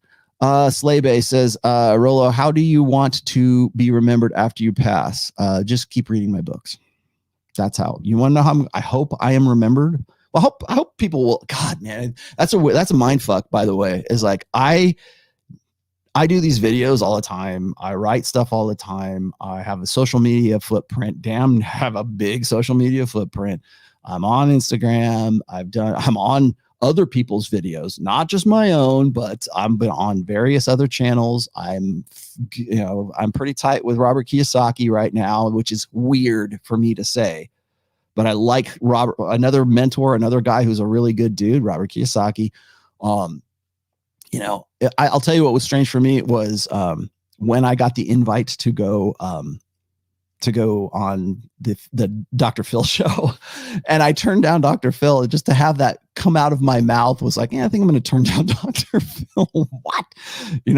It's still kind of overwhelming, but I think that like when I'm remembered, I hope I am remembered for my body of work, and not just, people are going to, how do you sum it up? Like, do you write your own obituary? Do you write your own biography? Do you write your own, like, how do you, do you think, am I conceited enough to actually want to believe that people would like to read an autobiography of Rollo Tomassi or the real guy, behind all of this?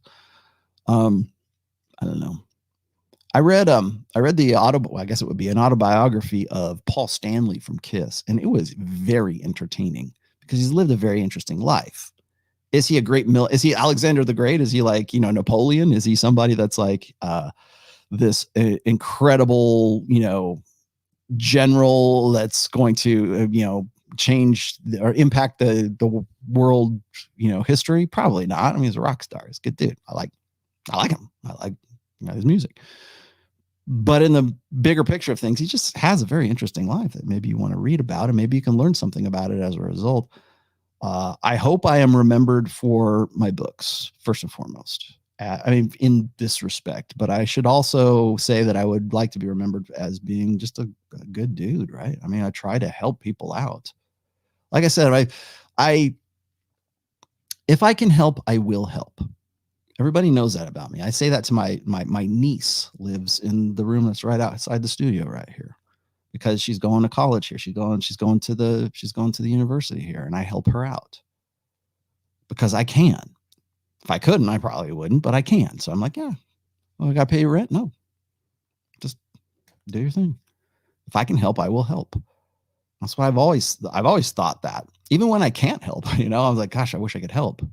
I wish I could do something. I wish I could, when I started the blog, I always had the donate page on there, and the donate page always went to my Greyhound rescue funds at that time. I've changed it up a few times, depending on which group I'm working with, but if I can help, I will. Well, I can help with this. Okay, great. I really love your stuff, Rollo. How can I donate? How can I, what's your Patreon? Don't go to my, or what's your PayPal? Give that money to what? Gold Coast Greyhounds. Give that money to whatever. I'm good. Thanks. I'm glad you could benefit. I hope I'm not some great humanitarian. I'm actually a son of a bitch sometimes, but I hope I am remembered for contributing to a knowledge base. Ideas. I hope I'm remembered for ideas. Maybe that's it. Maybe connecting the dots. I don't know. What do you think I should be remembered for? Albert R. Thank you, brother, for all you do. Thank you. Ruel. If I died today, I would be mad because I accomplished nothing I want to do. I want to in life. Well, best get busy, son. It's okay. Again, do what you enjoy. Do the thing. Like, as I said, winners don't know they're in a race. They just love to run. Did I have that? Where'd that go? Oh, that was Jimmy. Thank you, Jimmy. I got to you. And anybody else? Oh, rest in peace. Yep, he was the real one. Got to that. And thanks, King. Thank you for that $5. And I think I keep going a little bit more. Okay, I'll come back to you, Sancho. Hang on one second. What else do I got here? Oh, got a few more in here. Sancho Bohemian, got to you. David Laro says, perfect thing to say, Rollo. He didn't identify with the manosphere. Yeah, he didn't. He just was. He seemed curious about life and just wanted to make the most of it. Yeah, he did. He was doing what he wanted to do. And he did it very well. Henry Bourne says, there are books written about the top regrets of the dying. I don't have many regrets. I really don't. I don't think Pat did either. I don't think Pat had too, I don't know. I can't speak for him, obviously, but I don't think he did. I think he finally, I think he got to the point, after the accident, I think he got to the point where he's like, okay, these are the things I need to do and get done before the end. And he puts things into perspective. I remember, you can go look at his Twitter feed right now if you want. It's still up. His Facebook page is still up too. And you can look at the pictures and what was important to him since January 12th, 2020. Man, I could dig that up. That was a really weird show for me. It probably wouldn't make a good video. Tim Truetone, Rollo, have you watched the show Paradise City? No, but I've heard the song. Randy Blythe is in it. Okay. He's really funny. Miniseries, Where the movie American Satan leaves off. Okay. What is it called? Paradise City? Okay. I'll look at it. You need the memory lane sound effect, Professor. No, I don't. I don't like that one. I'm sorry. I mean, I do need a sound effect for it, but not that one. It kind of sounds canned. Sorry, Myron. It does. Renegade Show says, Rollo, being a veteran, I see a lot of guys hiding from their problems with drinking and drugs. So many seek relief from their problems in this rather than their solutions. Yeah, rather than solutions. Then wind up ending things and leaving behind only pain. Yeah, I know. I've done, I don't know that I've ever put them in any books, but I have 2 essays on my blog about that. I think one's called Soldiers. And it followed actually this video of this guy who was a soldier who ended up killing himself, and all of the reasons why he did it. He left behind messages and I don't know if to say a manifesto, but he left behind his death notes kind of thing. And it struck me that, I don't know, maybe it's this idealism that you get when you're young and you're joining the military or whatever. And then I think it's really rough for guys to, it's like that point where you realize the old set of rules or the old set of books versus the new set of books. I think if that's even 100, that's 10 times harder for guys who discover the difference between the old set and the new set while they are in the military, or they get out of the military and they don't know what to do with themselves. They don't have the same purpose that they did when they were deployed. And so a lot of them will just get back in, right? Or else, it's the wife leaves them, takes the kids, whatever. She's got military benefits now, got what she wanted kind of thing. And yeah, they lose their shit. And that's really tough, I think, particularly for soldiers. Because it's like, what do you do? The sense of purpose that you had, and this is me spitballing here, but it seems to me that the guys that I've talked to in the military who have been in that situation, they had purpose when they were in the Corps, or they were, in whatever branch of the military they were in. And then you take that purpose away from them. And then on top of that, most of the guys who get despondent or lose their shit are the guys who get put through the divorce ringer, or the wife leaves them while they're on deployment, or he finds out the kid's not his, whatever, you know. And that just compounds the problem of already maybe having experienced some real shit at the same time. And so, yeah, there's the tendency to want to sedate yourself, and that is absolutely the wrong way to go. Now, I'm not a psychologist. I am not a counselor. I don't even play one on the internet.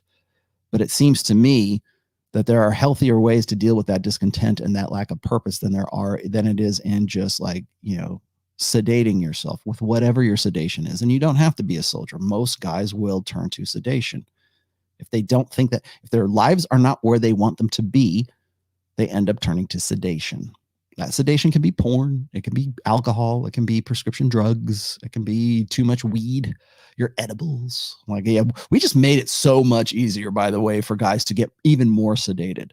Let's not try to limit people from their sedation and like kick them in the ass to do something like that. Let's give them more of it. Why not? It's recreational. I'm not against weed, by the way. I'm not against CBD. I'm not against any of that kind of stuff, but I do see it for what it is.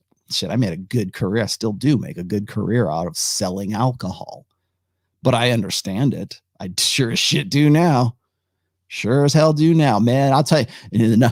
I keep seeing these. I think Aaron Clary put this up not too long ago. I see these stories about how alcohol use amongst women is at its all-time high in the United States. I'm like, dude, work in the wine and spirits industry, and you will see just how ridiculous that is, because it's like, it's been that way for a long time. It started accelerating right around the Sex and the City times, right around the mid 2000s, when all these chicks wanted to get with Mr. Big. They all wanted to be whatever that chick was, and let's have an apple teeny. That was great, man. Let me tell you something. That flavored vodka went through the roof because of that show, man.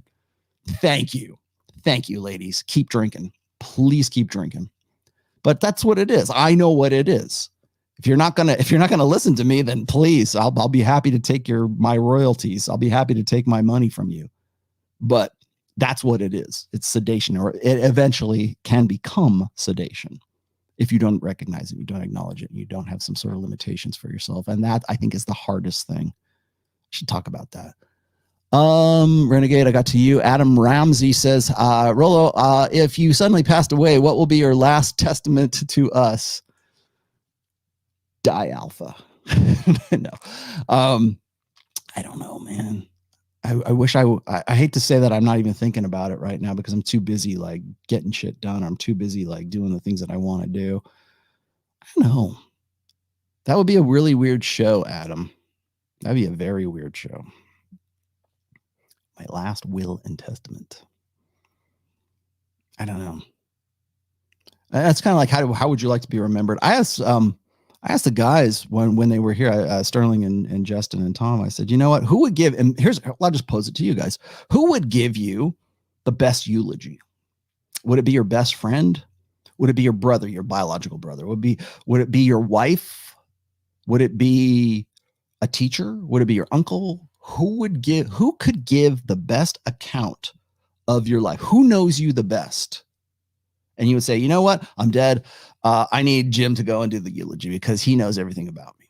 Like, I don't know everything. I could not, don't put that on me. I could not do the eulogy for Pat Campbell. I don't even know how old the guy is. I don't think anybody at that memorial is going to know how old he is either, because he was very private and secretive about that.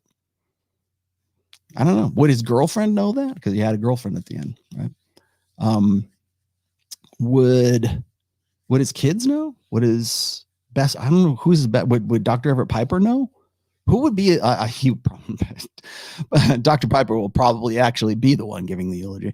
But who knows you the best? Is it someone in your family? Or is it your wife? Or is it your best friend? Like, who would know you the best? I've always thought about that. Like, who would I want to give the story of my life, the best account of my life? And would it be important to them to do so and to be accurate about it? That's, I think, would be very Very important to me. If somebody was going to give my eulogy, God, I can't even think about this. Somebody's going to give my eulogy, I would want them to, first of all, be accurate. And then second of all, I would want that to be somebody who actually knows what the hell they're talking about. And I can't even say who that would be, right? I've been married to my wife for 25 years. I would like to think that she knows everything about me, but I'm 53 years old. So there's like half my life my wife doesn't have any like real direct experience with to understand that. My brother probably would not be a good candidate for that either, although he does know me pretty well. But I don't know. Who knows you the best? I mean, you know yourself the best, right? Write your own eulogy. Maybe that would be a better one. Sancho Bohemian, there you are. I caught up to you. I don't want to be a millionaire, just financially stable. Okay. And live my kind of life. Is that above here? Let me grab this. Sorry, Sancho. I missed the top one. I don't want to be a millionaire, just financially stable to live and to leave my kid some wealth, make music, work out, being a chef, and know I discover myself. Oh, good for you. And then this and retire in Japan. You can go do that now, apparently. I work for Japanese restaurant as I learn language. Brought Rosetta Stone. Talk to John from Modern Life Dating. I'm sure he can help you with all of that. Even if you don't want to be a millionaire, he probably could make you one, right? Minimalism. Boy, I wish I could be a minimalist. I wish I could be more of a minimalist. Even just a little bit would be good for me. I have a lot of stuff. Man, that's another thing. Like, you want to talk about like end of life issues? Think about all the shit that you have. Like, are you a collector? I sure am. I'm guilty, man. I collect stuff. I like stuff. I like material stuff. I don't know why. Half of the shit I don't even look at, right? I mean, I use my guitars and stuff, and I use a lot of things. Certainly use my hardware in the studio, and I got my hobbies and the things that I like, my little creature comforts. But man, what are you going to do with it all? You're going to leave all this shit to your kids? You're going to leave all this stuff? Man, I hope you asked me about a last will and testament. Here's what I would do. I would make damn sure that I knew where most of my more expensive guitars and instruments and things that I use every day that I find, like, I have a personal investment in some of my things, like some of my like I have, God forbid, I have this about $3,200, almost like $3,500 OD guitar that's right here. That's a custom luthier built guitar. There is no way in hell my wife would look at that and go, I bet that's pretty expensive. Let's make sure that I get the right amount of money for this when my husband's gone, or I'll give it to my grandkids or whatever. She would not know. She would get this, put it at the yard sale and sell it for $1. That's what would happen. Just simply because she doesn't know. It's only important to me. That's kind of why are we getting all deep and philosophical today? I think that expecting people to find things important to them, that it's important to you, like, leave that alone. Just drop that right now. I don't care if you say, well, she should know that this is important to me. All right. Just drop it. The only person that it's important to is you. I got in the habit of that because after a while, I kind of figured out that the things that I find important are only important to me. Right. When I got when I did my mom's gravestone, which is one of my dad's too, because he's on it too. When I did the gravestone, I'm like, what would they want? What would they need? What's the message that they want? Would they want this picture? Would they want it to say this? And I'm like, they're gone. Right. Yeah, I could probably figure out what my mom would want because she's nuts like that. We'll respect her last wishes, of course. But you know what? Ultimately, it's only important to me. It's not even important to the family. Oh, that's great. You did a good job with that. Thanks for that, Rollo. Mama Tomassi would be happy. Well, they don't care. It's not. Nobody gave me input. There are things in your life that will only be important to you. So what you have to do is decide, okay, this is how I want it. This is how I want things to be. Even if you're the only person on only you and God experience it, right? Or you and whatever, right? I've mentioned this. God, I have an essay. It's funny as hell too that I'm even thinking about this at this point. But I have this essay. It's called "Never Take a Woman Fishing." I really need to put that. It's not in any book. I really need to put that in a book. Never take a woman fishing. Like when I put that on there, and I think I broadcast that on Twitter one time, and then women came out of the woodworks. Ma, I love fishing. What's wrong with you? That's not the point, you dumb. You know what? That's not the point. The point is this: is you have to want to go fishing. You have to want to be a part of that. That's why it's not that post is not about fishing. It's just the example I used. It's getting with people who want to actually genuinely desire to be with you. It's really an essay on genuine desire, once again, as you might guess. But it's, because the reason I wrote this is because I had so many, and I've experienced it myself, but I had so many guys will come up to me and they'll go, "Oh, I can't get her to go to the gym, Rollo. She's getting fat. How do I tell her to go to the gym? I go to the gym all the time. How come I try to bring her there and it just doesn't work out. She doesn't want to work out with me. She doesn't listen. She doesn't want to be there. She doesn't want to do this." I'm like, yeah, because she has no genuine desire to be there. Don't take a woman fishing. Guys will go, "I want to include her in my hobbies. I want her to like my sports teams. I want her to get into Swedish death metal. I want her to whatever." No, she doesn't want. If she doesn't want to, it's only important to you. You could drag her along. She can go see Behemoth with you. She could go. You could drag her along to the concert, and she'll probably. Yeah. But she doesn't want to be there. She doesn't want to learn how to fish. She doesn't want to learn how to gut fish. She doesn't want to bait her own hooks, right? Unless she's really into it. Unless dad taught her that sometime along the way, and she enjoys that. If she wants to fish, and again, this is not about fishing, but if she wants to fish, she will tell you she wants to fish. It's important to her. You like it. Wow, you suddenly actually have something genuinely in common. And by the way, just because you have something in common with a woman does not imply compatibility. Commonalities do not imply compatibility. I'll get into that somewhere along the lines. Remind me to do a compatibility show. I think that's an important point. But it's only important to you. There are certain things that are only ever going to be important to you. And so if you want something done in a particular way, maybe it's just something you grew up with. Maybe you're just like, maybe you have OCD, right? Maybe you're just persnickety. Is that a word? That's a Cappy word. That's an Aaron Clary word. Maybe you're just persnickety about something. If that's you, then it's only important to you. Don't expect it to be important to anyone else. And it's okay if it's only important to you. Nothing wrong with that. All right, let me see if I can blast through these things. Sancho, thank you for that, my friend. Leo Stone, finding it hard to move on and next an LTR, which has turned toxic. She moved from the States to the UK for me. Okay. Do you think you were alpha because she did that? Cheated on her so many times, but she finally dumped me, and now I want her back. Of course you do. Why did you cheat on her, Leo? I'm not shaming you. I'm not saying you were wrong in doing that. Maybe that was just you manifesting. All right, but why? Because once you figure out why you were cheating on her, why it wasn't worth your time, that's when you'll realize why. I was at funeral home, Pat Campbell birthday, March. Oh, his birthday. Oh, how did you get this? I just saw this. Okay, so Sam, I'm sorry, Leo. I don't mean to belittle you or anything like that. I think I'm worried I can't alpha widow another girl that's so fit. Need to sort my shit out, and next just cannot seem to do it.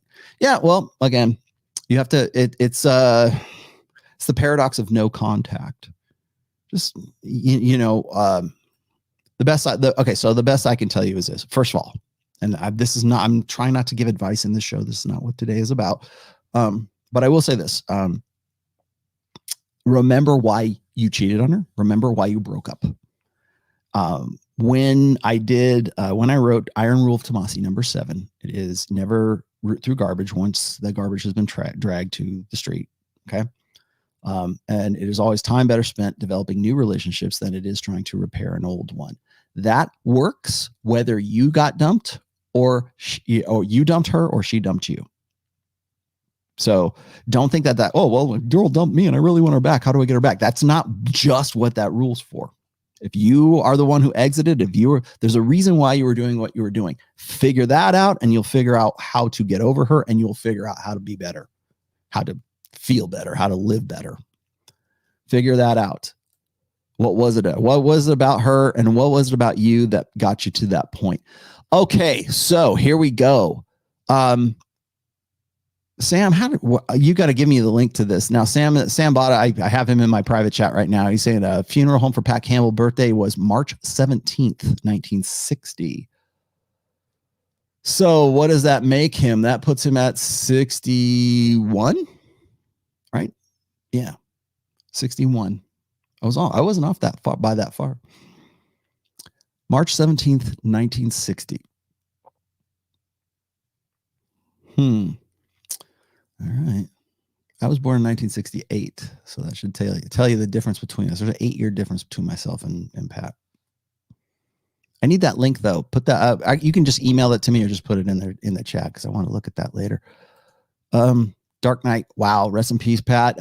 You two were a very important part of the beginning of my red pill journey. Thank you. You are welcome. Thank you for saying that.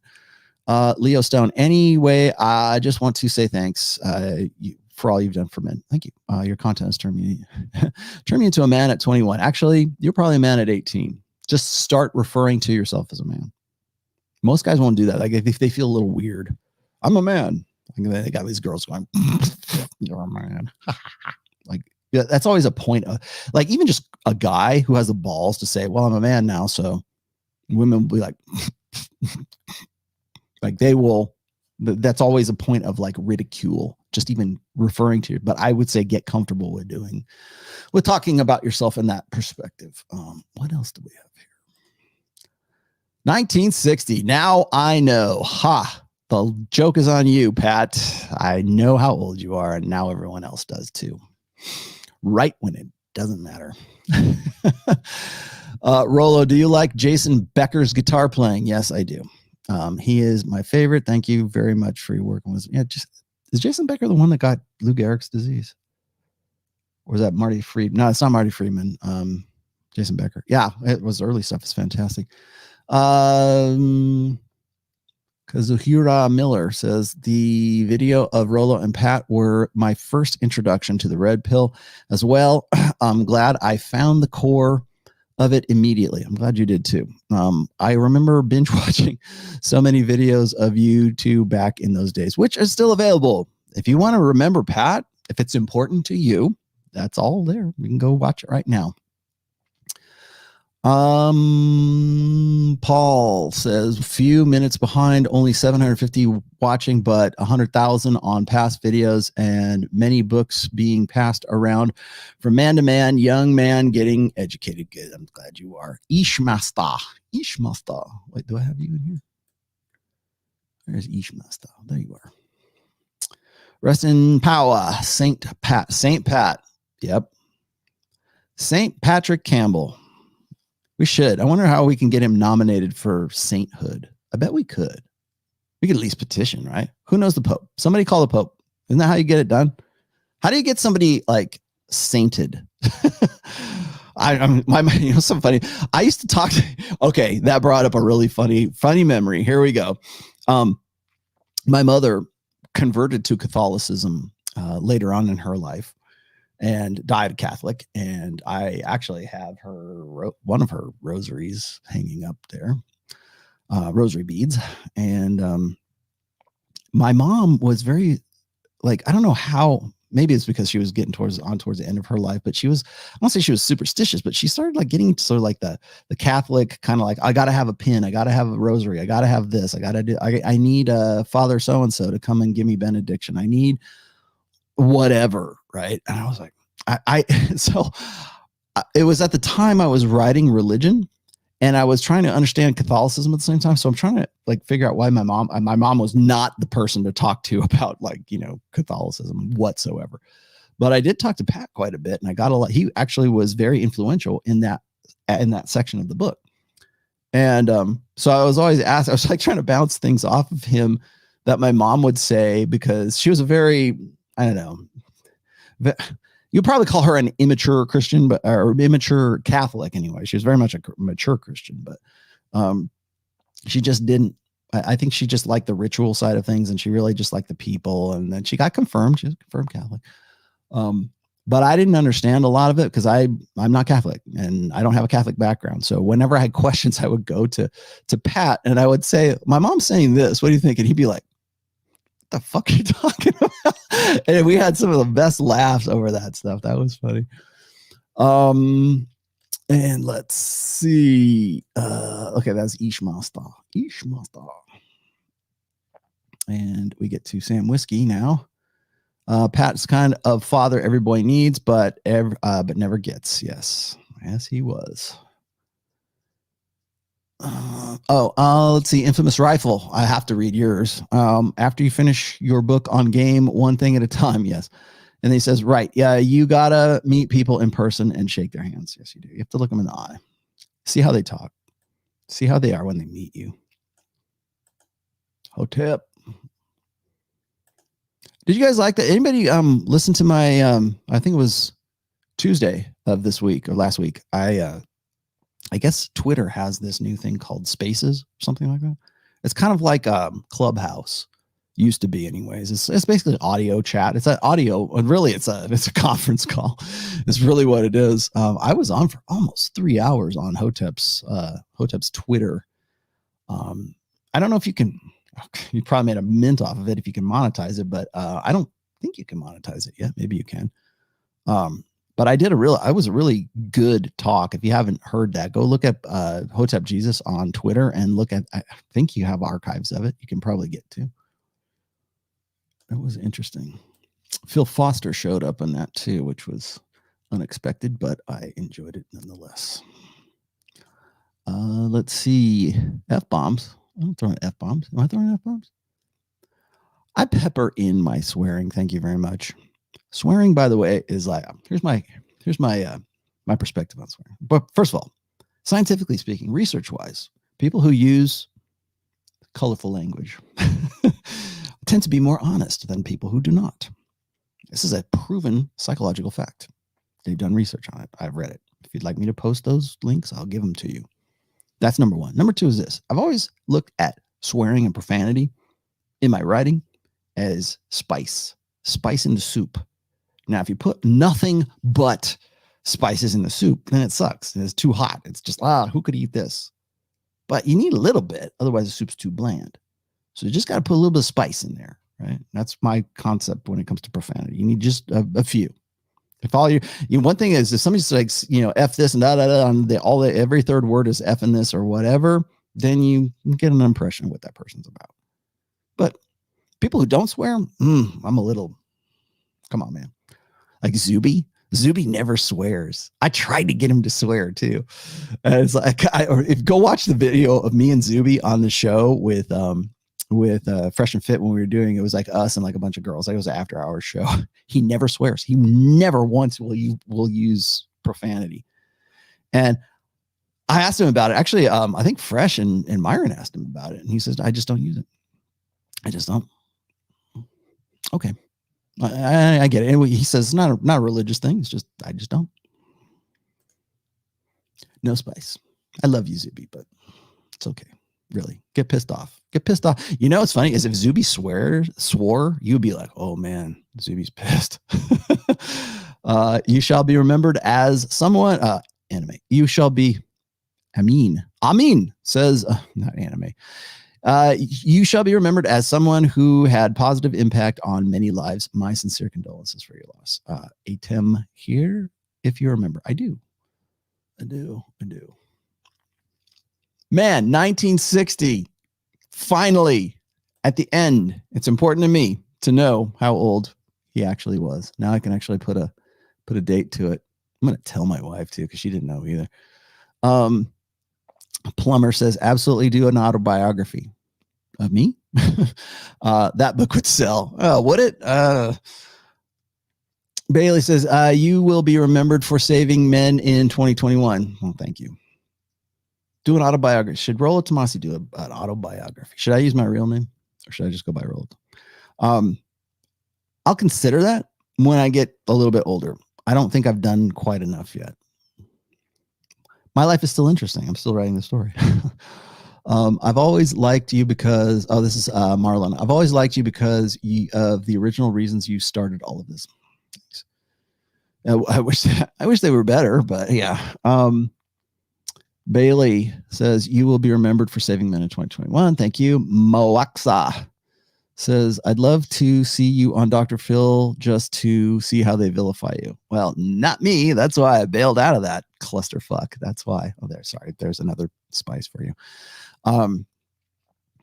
No, that was bad. I've explained this already. They just wanted a blood sport, man. They just wanted to see me like lose my shit with Tommy Lahren. Remember that? All that they hit me up like almost immediately after I did the Tommy Lahren video, which by the way was a great video. Next to Will Smith with the Will Smith video episode, whatever. Tommy Lahren was it, man. And now look at her. She's getting married just like I said she would in that thing, in that show. 28 years old, losing her shit online. Go, oh man.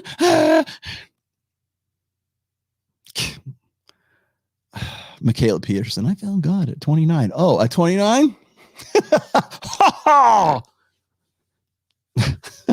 Was it Tommy Lahren, 29, getting married?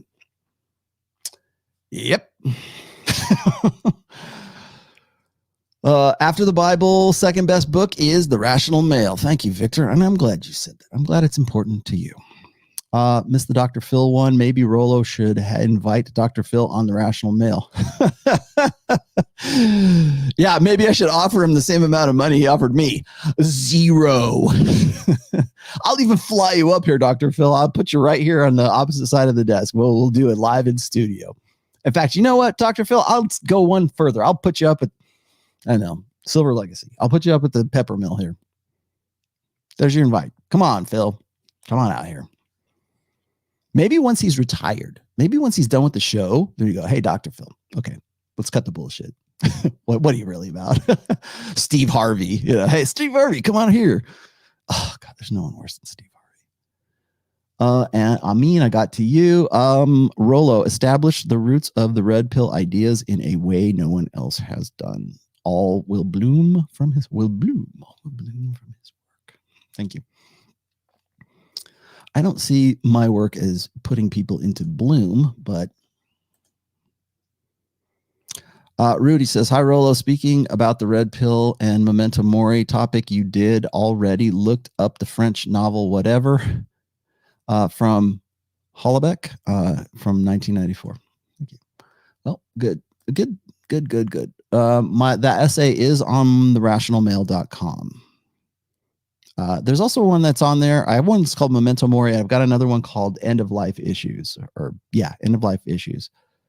Those are really good ones. In fact, I almost want to go read those. Stay Alpha is a good last word in Testament. Yep. Die Alpha. That's my last word in Testament. And my last word to my followers is Die Alpha. Sir, Mr. Jason, thank you, God, for all you have done. My condolences. Thank you. Brother. I think that's what you meant. The plumber speaks, says, I suspect Rollo will eventually be recognized for his contributions to EvoPsych. I hope so. Once the Marxist control of academia falls away. Yeah. Well, that's only important to me. Yeah. I don't think that's going to ever happen. I hope it would be great if it did. It would be nice if it did. Maybe I can get an honorary professorship. Professor Emeritus. I've called myself. You know what? Thank you for the Godfather. I joked about being wanted to be called the God Emperor of the Manosphere because of douche nozzle, but Professor Emeritus, I think that has a nice ring to it. I'll take my my honorary professorship or my honorary degree. What do you say, Jeff? Gift to the Godfather. Thank you for your $20, my friend. Ned appreciates it because that will probably go to dog food. Explain big wave surfer Laird Hamilton. Explain him. Okay. Total Alpha. yet let his wife pose playboy. Okay. When she left him and wanted divorce, and now they're still together. Well, maybe he's not as alpha as you thought, my friend. You want the easy answer? There you go. Okay. Just because you're a good looking surfer dude, layered hair, I'm gonna have to go look him up. I think I know who he is now. Have I talked about him before? That name sounds familiar. I think I've actually talked about this before. You can let your girlfriend go, do OnlyFans for all the fuck I care. But just because you're, a surfer, well, I guess he is a surfer. So just because you're a good looking surfer guy, remember, alpha is not a demographic. It is a mindset. Just because, oh, it's cool. Go ahead. Just post for Playboy. Well, joke's on you, Laird. Maybe she decided that she felt better about herself. Maybe she thought she could do better than a surfer. Who knows? Well, all of your stuff must go out the window. Not that that's what you're saying, but I know a lot of guys will say that. Well, or what is it? How can guys like Anthony Bourdain kill themselves? They're so alpha. No. Remember when I say, like the wall for women, the wall starts here, not here. Alpha starts here, not here. It looks good. I mean, hell, you could certainly be that. It could be a manifestation of what's here. Alpha starts in your head, man. People, I had some kid was coming at me with like, oh, it's all about looks and it's all about this. And it's like, and giving me all this data, and I have them. And I'm like, yeah, the Red Pill's been talking about this since 2005. I've been stressing the importance of looks since at least since the So Suave days. Yeah, you're right. You're right. But what happens when you're like this big, but you look like The Rock, you're built like a bodybuilder, and your mentality is like Laird's. Your mentality is cucked. Your mentality is beta.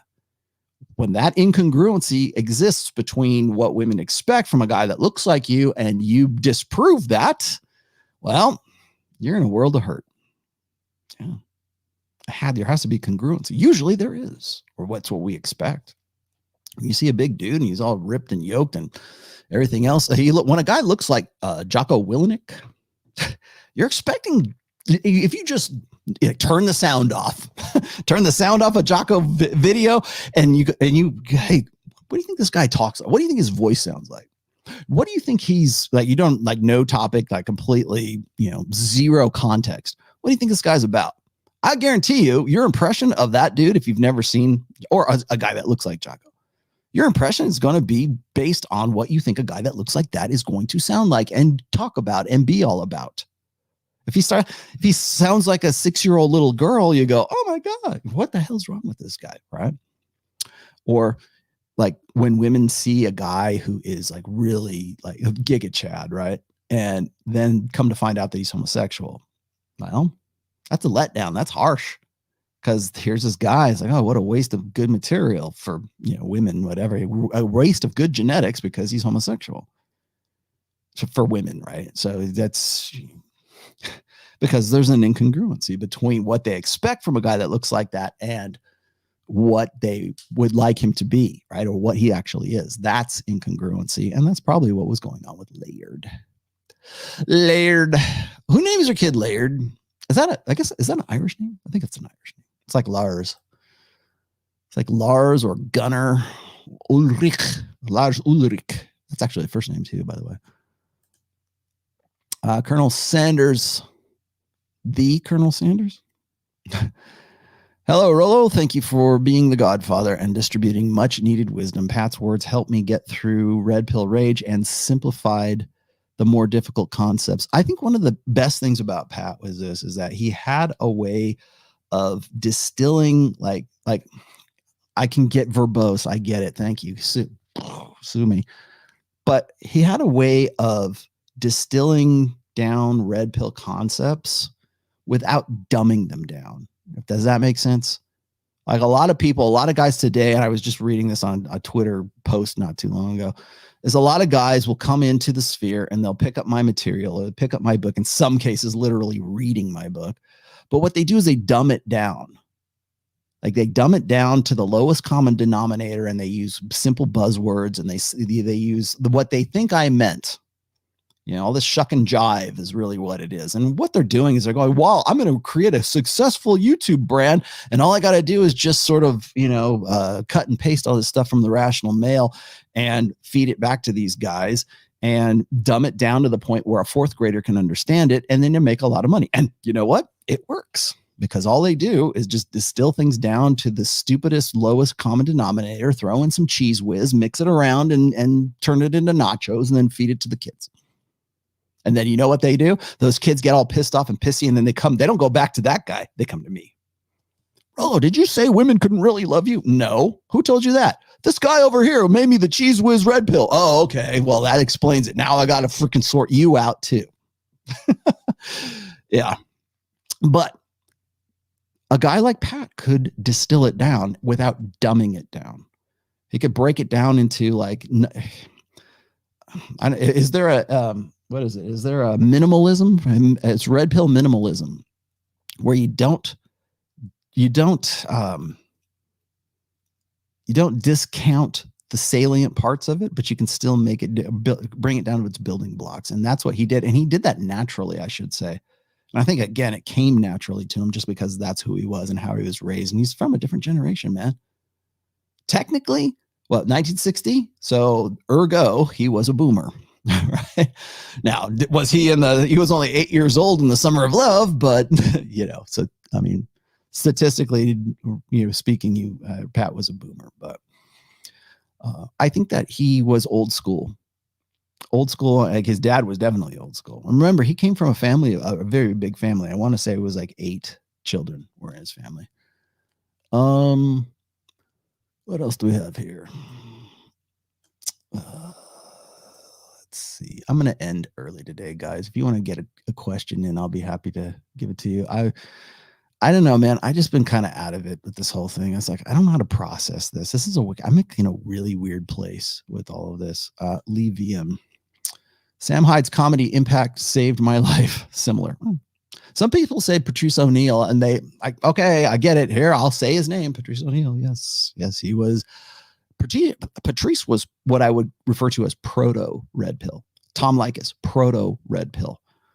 Even Dr. Warren Farrell, proto red pill. Red pill before they knew it was going to be red pill. Maybe Sam Hyde's that way too. I don't know. Sorry for your loss, brother. Wonder if crack a singularity hive mind know how wrath unleash. All right. I don't know what that means, man. If it's important to you, then it's important to me. Jazzman, I read your article on Girls Night Out. In LTR, is it really a hard line to not allow Girls Night Out? I don't know where you got that from. How do you remove the internal resentment even if you are on your purpose? Okay, Jazzman, would you really like me to talk about this? Because I will be happy to. GNO, Girls Night Out. Go listen to the Miley Cyrus song, Girls Night Out. GNO. That's, why, Drive to Succeed. You know why you don't know what that is because nobody's been using that nobody's used that for a long time, but it means Girls Night Out is what it means. And so, Jasmine, let's see you for your $5 chat. It's not that she wants a girls' night out. It's not that. That's not the case, right? It's like, oh, is it really a hard line not to allow? Okay, if you're in a position where you feel like you have to allow something or not allow something, okay, what you're doing is, in this case, and for most girls' night out or whatever, I'm going to go spend, the weekend with my girls in Las Vegas. Yeah, okay. My advice. I'm going to give advice in this one, and I'll tell you why, because it illustrates the purpose. My advice is this: say yes. Go ahead. Are you okay with that? Are we cool? Yeah. Go out with the girls. Because at that point, the medium is the message. And so what my advice is this is like, you say, yeah, you go right ahead. Do what you want. You're independent. You're your own woman. You can do what you want to. You don't have to even be a dick about it. You don't have to be like, no, you just do what you want to. No. Just be all business, matter of fact about the whole thing. And then while she's gone, you take all of her shit and you move it out of your house, assuming it's in your house, right? assuming you're living, I presume you're living together. You might not be, but you ghost her. You say, I'll change the locks, man. You're done. That's it. Next. Automatic next. Hardline. Yes. Well, how do you remove the internal resentment? You don't. You pragmatically move on, because at that point she's made her decision. Her desire to go on a girls' night out or go to Vegas for the weekend or whatever else is greater for that than it is to hang out with you. Remember when I was saying about compatibility a little while ago? We were talking about we've talked about this several times. Any woman that is really into you or into another guy will find reasons to be into the same kind of shit that he's into. If the guy's into Swedish death metal, if the guy's loves the Raiders, if the guy plays guitar, she'll learn guitar. Suddenly she'll develop this musical talent, right? Suddenly she's into, if she's a liberal feminist, voted for Democrats, and suddenly she decides that she's a Trump supporter, odds are there's another guy in the picture, because women will naturally, innately try to identify or align themselves with the likes of guys that they see as their hypergamous option, like their best deal. That's the best I can do. Remember, it's a hypergamous doubt. She feels guilty enough. On some level of consciousness, she feels guilty about screwing you around.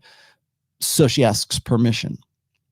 So honestly, you could make this case. I'm not saying this is the case. I'm saying you could make this case, is that when women do that, they're asking permission from you to go on girls' night out, or to, I gotta stay late work. I gotta do this. I gotta go Vegas with my girls. I'm going on a business trip, blah, blah, blah.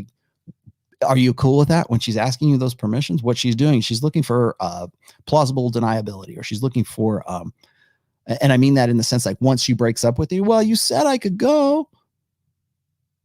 Yeah, I did, because you had already left at that point. Remember when we talk about this, a guy who, or a woman who leaves a guy, we always say, she left you 6 months ago.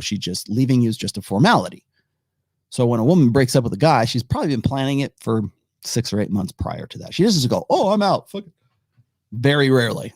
It's usually a process where she's convincing herself, is he really the guy I want to be with? Can I do better? My girlfriends like him, but this girl doesn't. Or is he really the best I can do? Yada, yada, yada. And then at some point along that path, she says, okay, I'm out. I start planning. I get a personal trainer. I go and get my own things. I can make my own damn money. And then when she says, I'm sorry, but this ain't working. When she says that, that's the end of that conversation, of a conversation with herself that started 6 months prior. So when she's asking you about hey, can I have permission to go on a girls' night out? She's still in the middle of that conversation. Do I stay with this guy or do I not stay with this guy? Answer that question for her. Rollo Tomassi, number 8. Never convince a woman, or no, what was it? Always let a woman figure out why she won't bang you. Never do it for her, right? It's the idea of leagues, really, is what it is. But it relates to this as well. Don't be the guy who is sticking around just to stick around. Especially if it's a habit. If she's like, oh, I'm going out with the girls. You said it was okay. Bye. Why is her shit not on the sidewalk? Why is that not a hard next at that point? Usually because that guy doesn't have any options. That's why. But again, that resentment, internal resentment. Why? Because she asked you permission and you're going to feel like you're insecure in your masculinity if you say no. It's not about permission. She's going to do what she's going to do no matter what, man. You might think that that's some sort of professional courtesy to ask you of your permission if she can go out on a girls' night out, but that's not it. She's going to go do it anyways. If you said no and she really wanted to do it, she's going to go do it. Or she's going to be like, oh man, you won't let me go out with my girls. The fact that she's like, the fact that she would, I presume this is her, she's resentful because you say no. That's the medium. Thank you. That resentment is the medium. What's the message? The message is that seems like a better opportunity than hanging out with you. That seems like, again, never take a girl fishing, right? That if she really is into you, she will organically find a genuine desire to be with you. You don't have to convince a girl to go fishing. If she really wants to go, if she really is into you, she really wants you, she's going to say, take me fishing. You don't go, oh, okay, here, I'm going to take you. I'm going to try to include you. I'm going to try to turn you into someone who I think you ought to be. If there's no genuine desire there, you will get resentment. That's why. So you know what? You say, go right ahead. Have a good time. And then you're done. Boundaries only work if they are enforced. Demonstrate, do not explicate. That resentment is the medium, by the way. What did you say? Peter, I'm going to just throw this up here. I had no idea Pat influenced and encouraged Rollo to go public. He did. This really helped me in 2019. Changing things. Yes, he did. He was very instrumental in me doing what I do now, or me being at least this persona of me right now. I mean, granted, I wrote the book or published the book in 2013.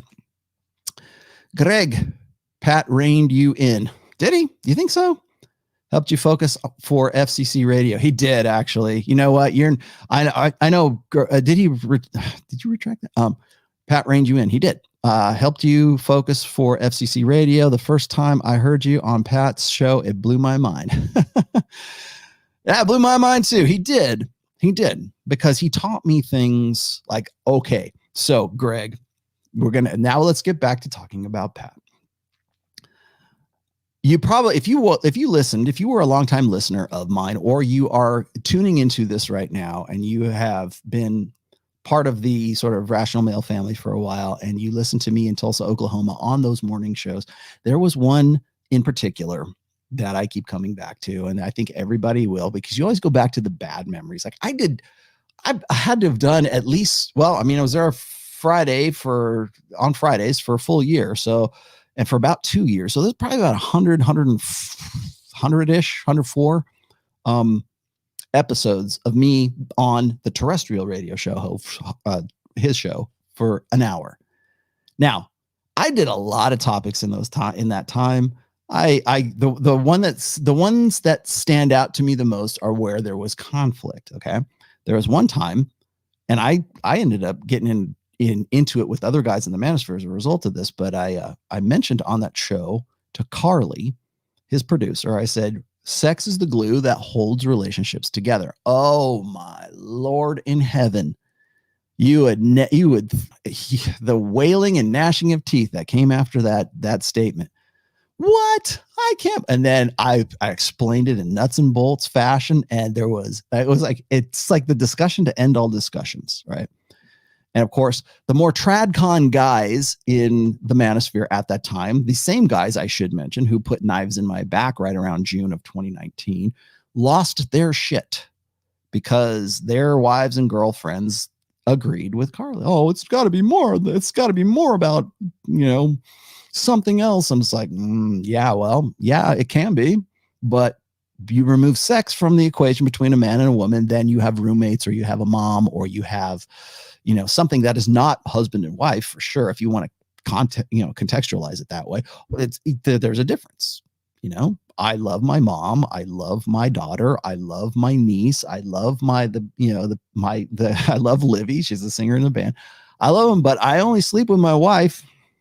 I only have sex with my wife. That defines my relationship with my wife. My wife is my wife because of that. So, yeah, so I talked about that, and she of course that served as a really good show. The other show that I did was with Dr. Everett Piper. Now there's one more I'm going to get to. The Dr. Everett Piper show, where I took the stand. We had a debate about marriage, and of course Dr. Piper took the pro-marriage stance. Of course, he had to. He's a pastor, or he's a religious pundit leader.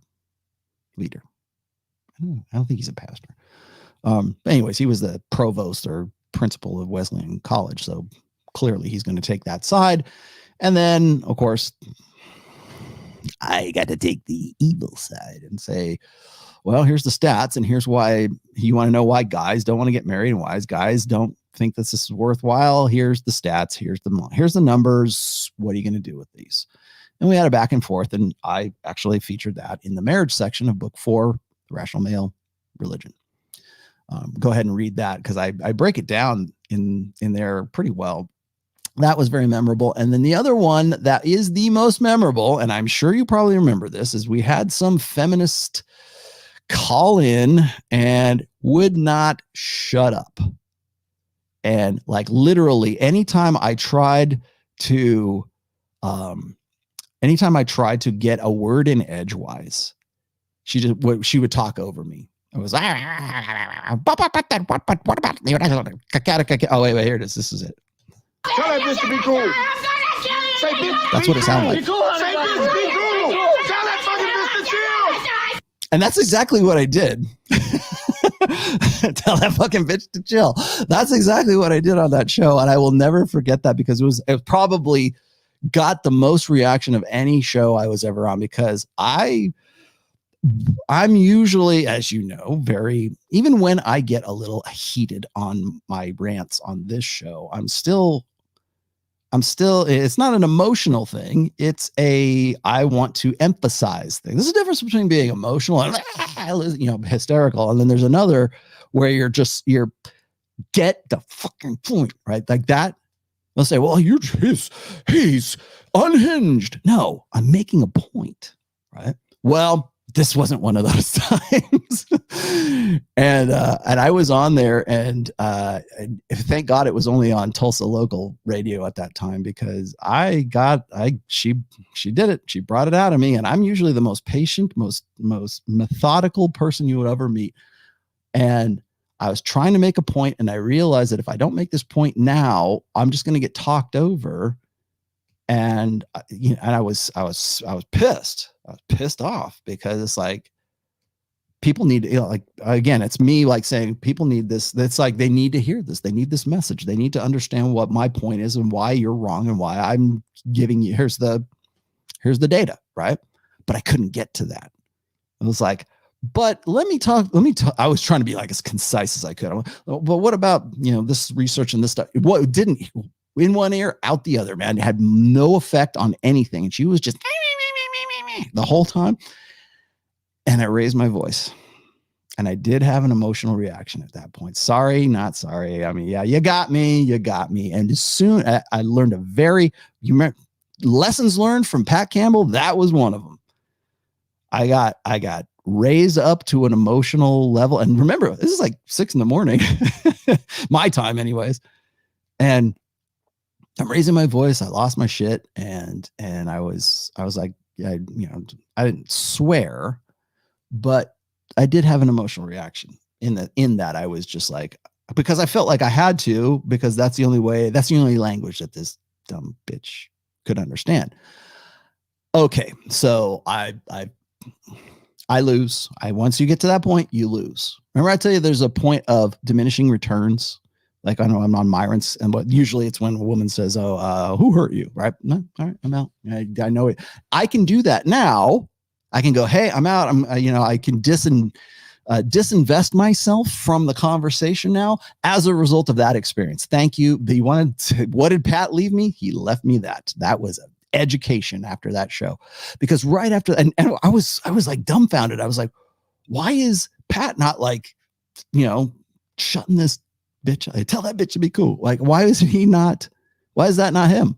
And he calls me up later and we're talking, because he always calls me after shows and we talk about the show and everything. And so once he's done with the show, he will call me up. And of course he called me immediately. I mean, like within 1 minute of the show being over, he calls me up and he goes, "That was great stuff." And I was like, what the fuck? And I'm like, what? I was pissed too. I was a little bit pissed at Pat too. I was like, why didn't you, where's the love, brother? And he's like, she brought it out of you and it's good radio. And it was good radio. He said, but you learned that when not to be emotional, not to have that of like, if it comes down to that, let her win. Let her have, you're going to lose the argument, but not because you're wrong. I still say that today. And that's where I learned that. A very valuable lesson on that one show. And I kind of have to look back and laugh at it because like when he called me up right afterwards, I'm like, I'm going to call this son of a bitch. And I learned that that's the thing. Yeah. Emotions, man, when you lose your when Myron kicked, he goes Frank Castle on some of these girls, man, and the girls lose their shit. That emotionality and that rage, that outrage, that indignation. Oh, I can't believe you would kick me off the show. Remember the girl that Frank castled herself when I was on?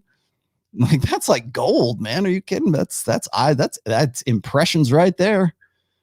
That will definitely boost your channel. That'll definitely boost your impression rate, emotion, watch time.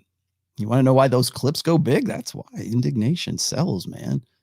But don't get to that point. Make your opponent get to that. If you could, was it stir up waters to catch fish? That's one of the 48 laws of power. And that's what happened. I was a fish. I admit it. You got me. I fucked up. Thankfully, I can say that was like 3 years ago. But I learned a valuable lesson on that because of that. Well, Rollo's unhinged. Dude, you don't even know what unhinged. I haven't been unhinged since that show in 2018. I have been empathetic. I have been zealous in making my points, but I have not been unhinged. Go look that show up. I was unhinged. Sorry, not sorry. Man, people make you crazy, right? Yeah, Pat did, and that's why I said this, Greg. Thank you very much. Pat did rein me in. He taught me how. That was Pat teaching me.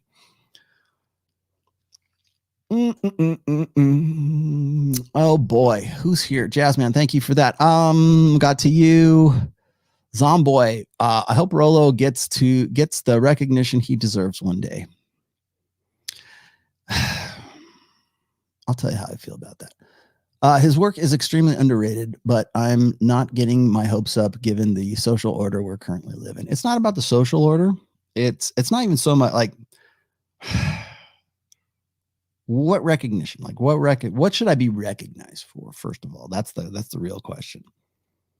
For my work, for my ideas, for connecting dots. Some people say, oh, he just hacks and he just steals all this stuff from other guys and he just whips it together and puts it together differently. Oh, well, Patrice O'Neill came before him. Tom Likas came before him. Dr. Warren Farrell came before him. Yeah, but they're not doing what I do. Nobody can do what I do. No one. Seriously. I don't feel bad about Sam. I don't feel like I'm conceited in saying that. No one can do what I do. And that's a good thing. But I'm not doing this for recognition. I mean, it's nice to be recognized. Don't get me wrong, but I'm doing this because I want to help people, first off. And then second of all, it's like, I think it's necessary. I think it's a need. I feel driven to do this because, people say, well, you did it. I'm glad you did it because, we can't have guys going Anthony Bourdain on us all. Well, that's certainly a great big part of it. But I think that it's something that it's a message that needs to get out in a larger scope.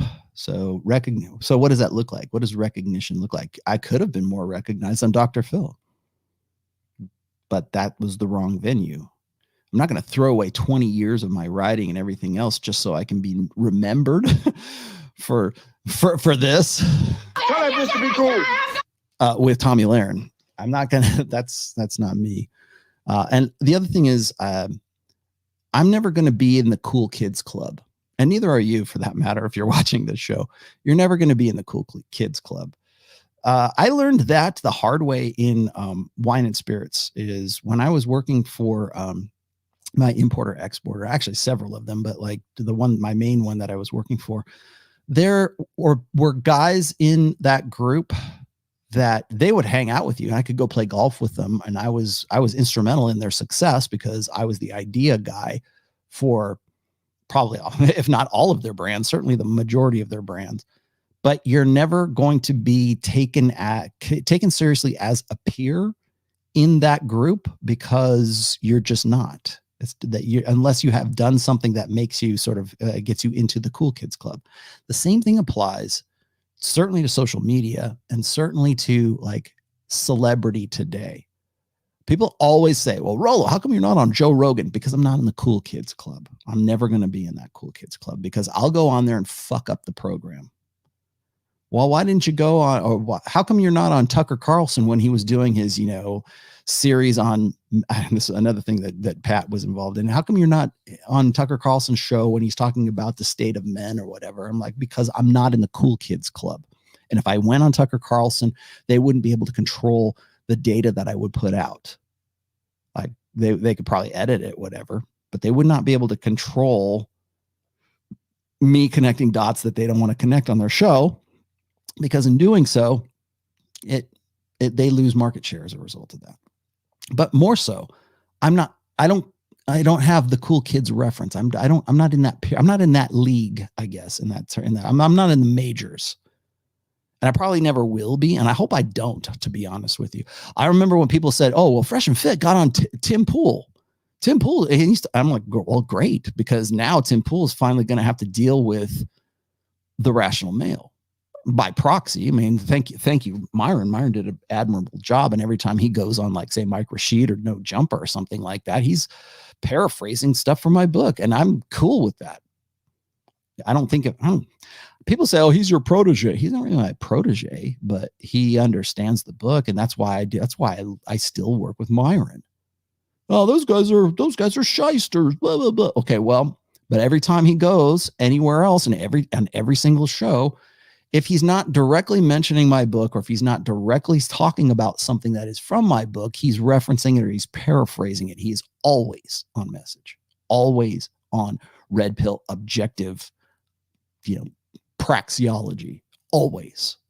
Now he can apply it and contextualize it for his audience and everything else. I would expect that, but he's always on. I've never, other than the fact that, like, he's like flying chicks out from LA, which we have talked about, by the way. He doesn't. I'm dumbfounded again. Like, why would you need to do something like that? You're Myron fucking Gaines. You don't need to do that. I walk with him around Brickell, and we'll go just walk from the studio to Moxie's, and there's like, he's got to shake a dozen hands on the way out there. There's chicks that know him just off the street. You don't need to do that. You don't have to do that. I mean, maybe old habits die hard, whatever. Okay, so you can criticize him for that. But what you can't criticize him for is not being on point when he's on shows. So, that's I don't want to call him a protege or whatever, but it's like, that's the recognition. Is that recognition? Maybe it's third party. But when he went on Tim Pool, people go, oh man, how come Tim doesn't have you on? I'm not in the cool kids club. Maybe Myron and Fresh Arm. They're probably not now, but they were in the cool kids club. They were in that level. They were on that league. Wait till you see it. I'm just going to spill the beans here because it's already public knowledge, but they're going to have Michaela Peterson on the show November 1st or 2nd, one of those days, right around there. Watch for it. They'll have Michaela Peterson on there. It will be great to see him drop red pill truths on Michaela Peterson. And he can't not do that because that's exactly what everybody expects from him. I hope so. But that's going to be a real interesting show. Well, how is he getting her on there? How come you're not on with Michaela Peterson? Rollo, you really need to do a debate with Jordan Peterson. I've been saying that for a long time, but I'm not in the intellectual dark web. Thank the fucking Lord, man. Thank God I'm not. I don't want to be in that. And people ask me about, well, with Tim Pool, you should have been on there. How come you're not on there? There was a time where I really wanted to petition to get on there. I was trying to get on there, especially since Jack Murphy was on there. I would love to gone head to head with that asshole, but I'm never going to get on there. I don't expect I'm never going to get the call. Joe Rogan, still waiting. No Jumper, still waiting. Mike Rashid, still waiting. Whoever else, I don't even know who would be in the cool kid club at this point.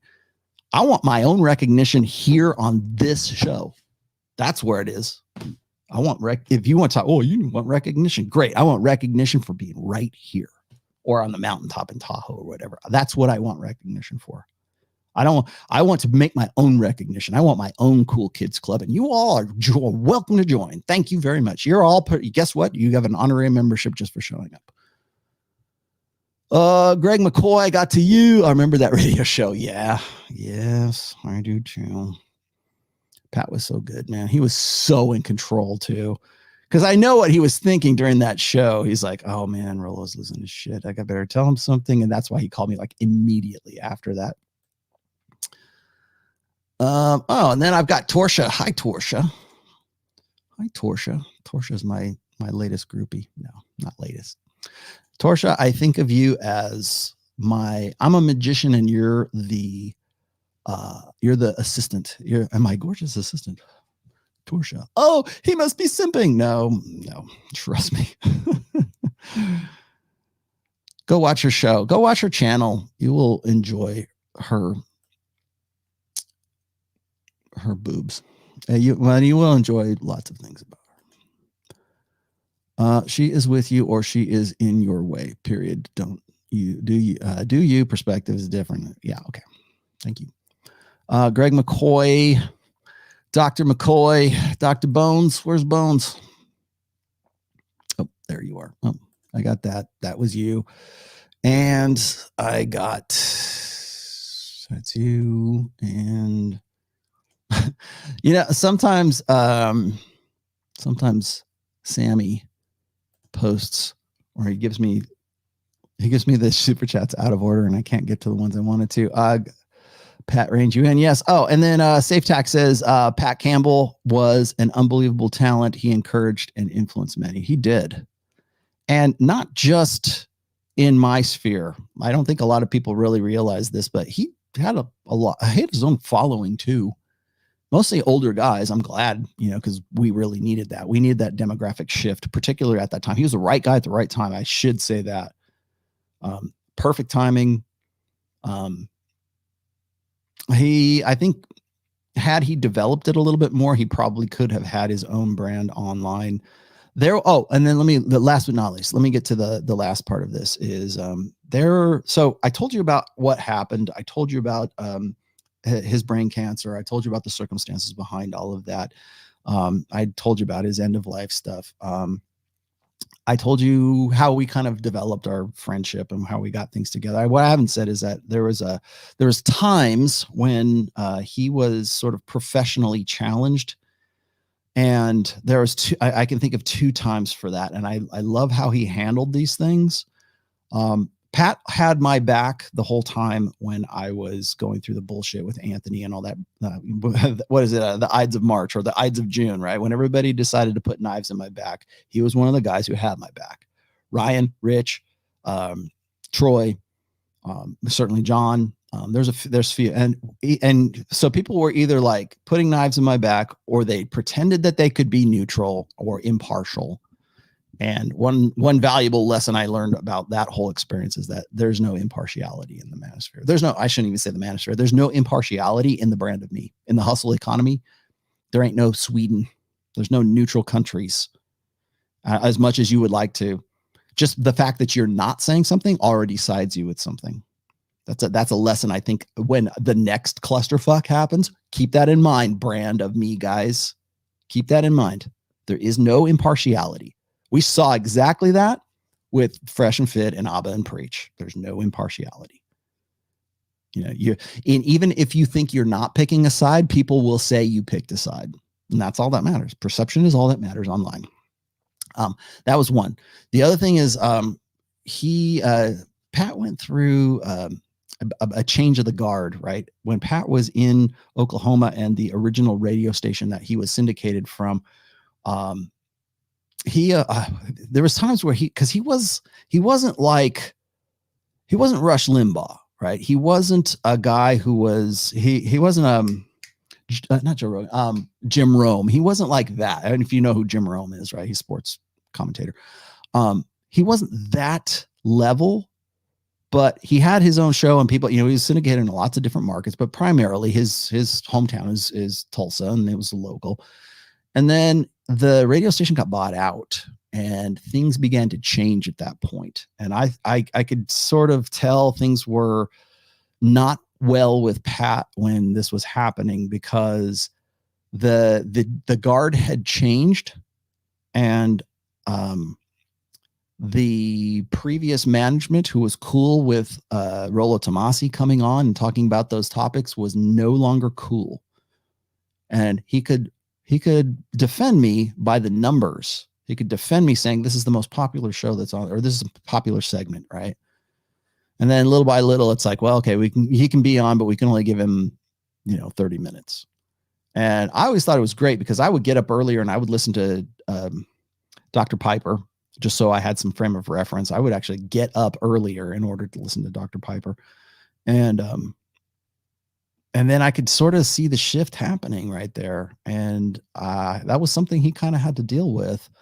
And I think it kind of rubbed him the wrong way because it's like he has to sort of, still have to play the game, but I'm his friend and I'm somebody that's important to him as well. And so we're trying to, but he's not the guy that's he doesn't wear his emotions on his sleeve. He doesn't remember it's only important to you. He's not the guy who's going to say it should be important to you too. He's not that dude. You want to talk about stoicism?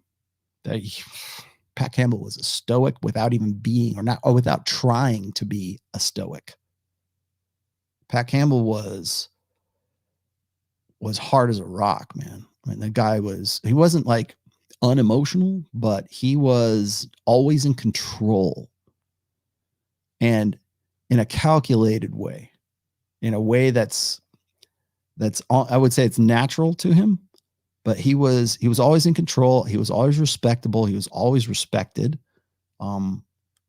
You never question, oh, is this guy a pussy? No, you never said that about him.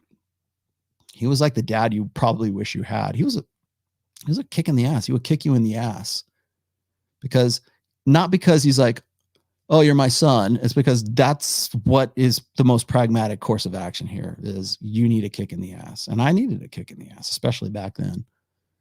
So it's not like I got disciplined, right? Occasionally, especially after that one show.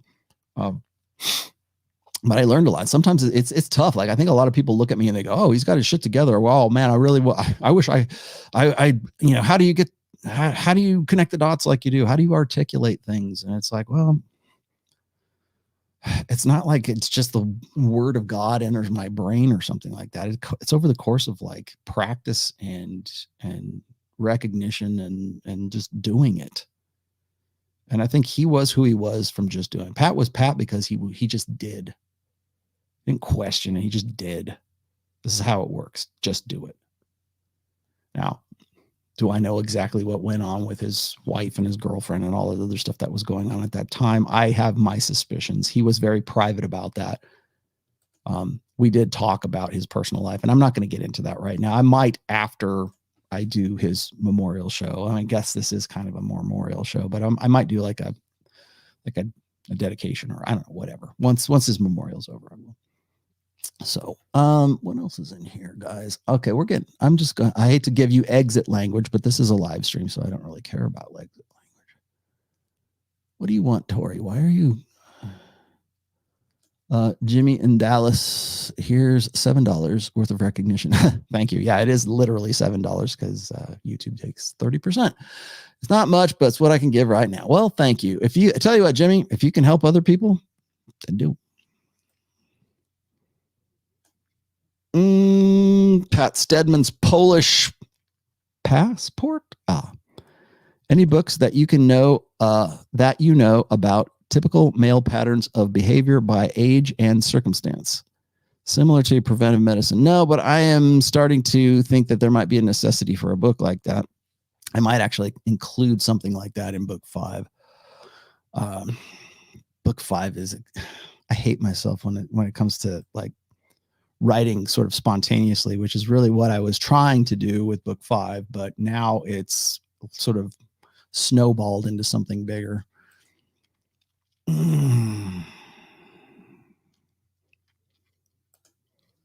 Let's see.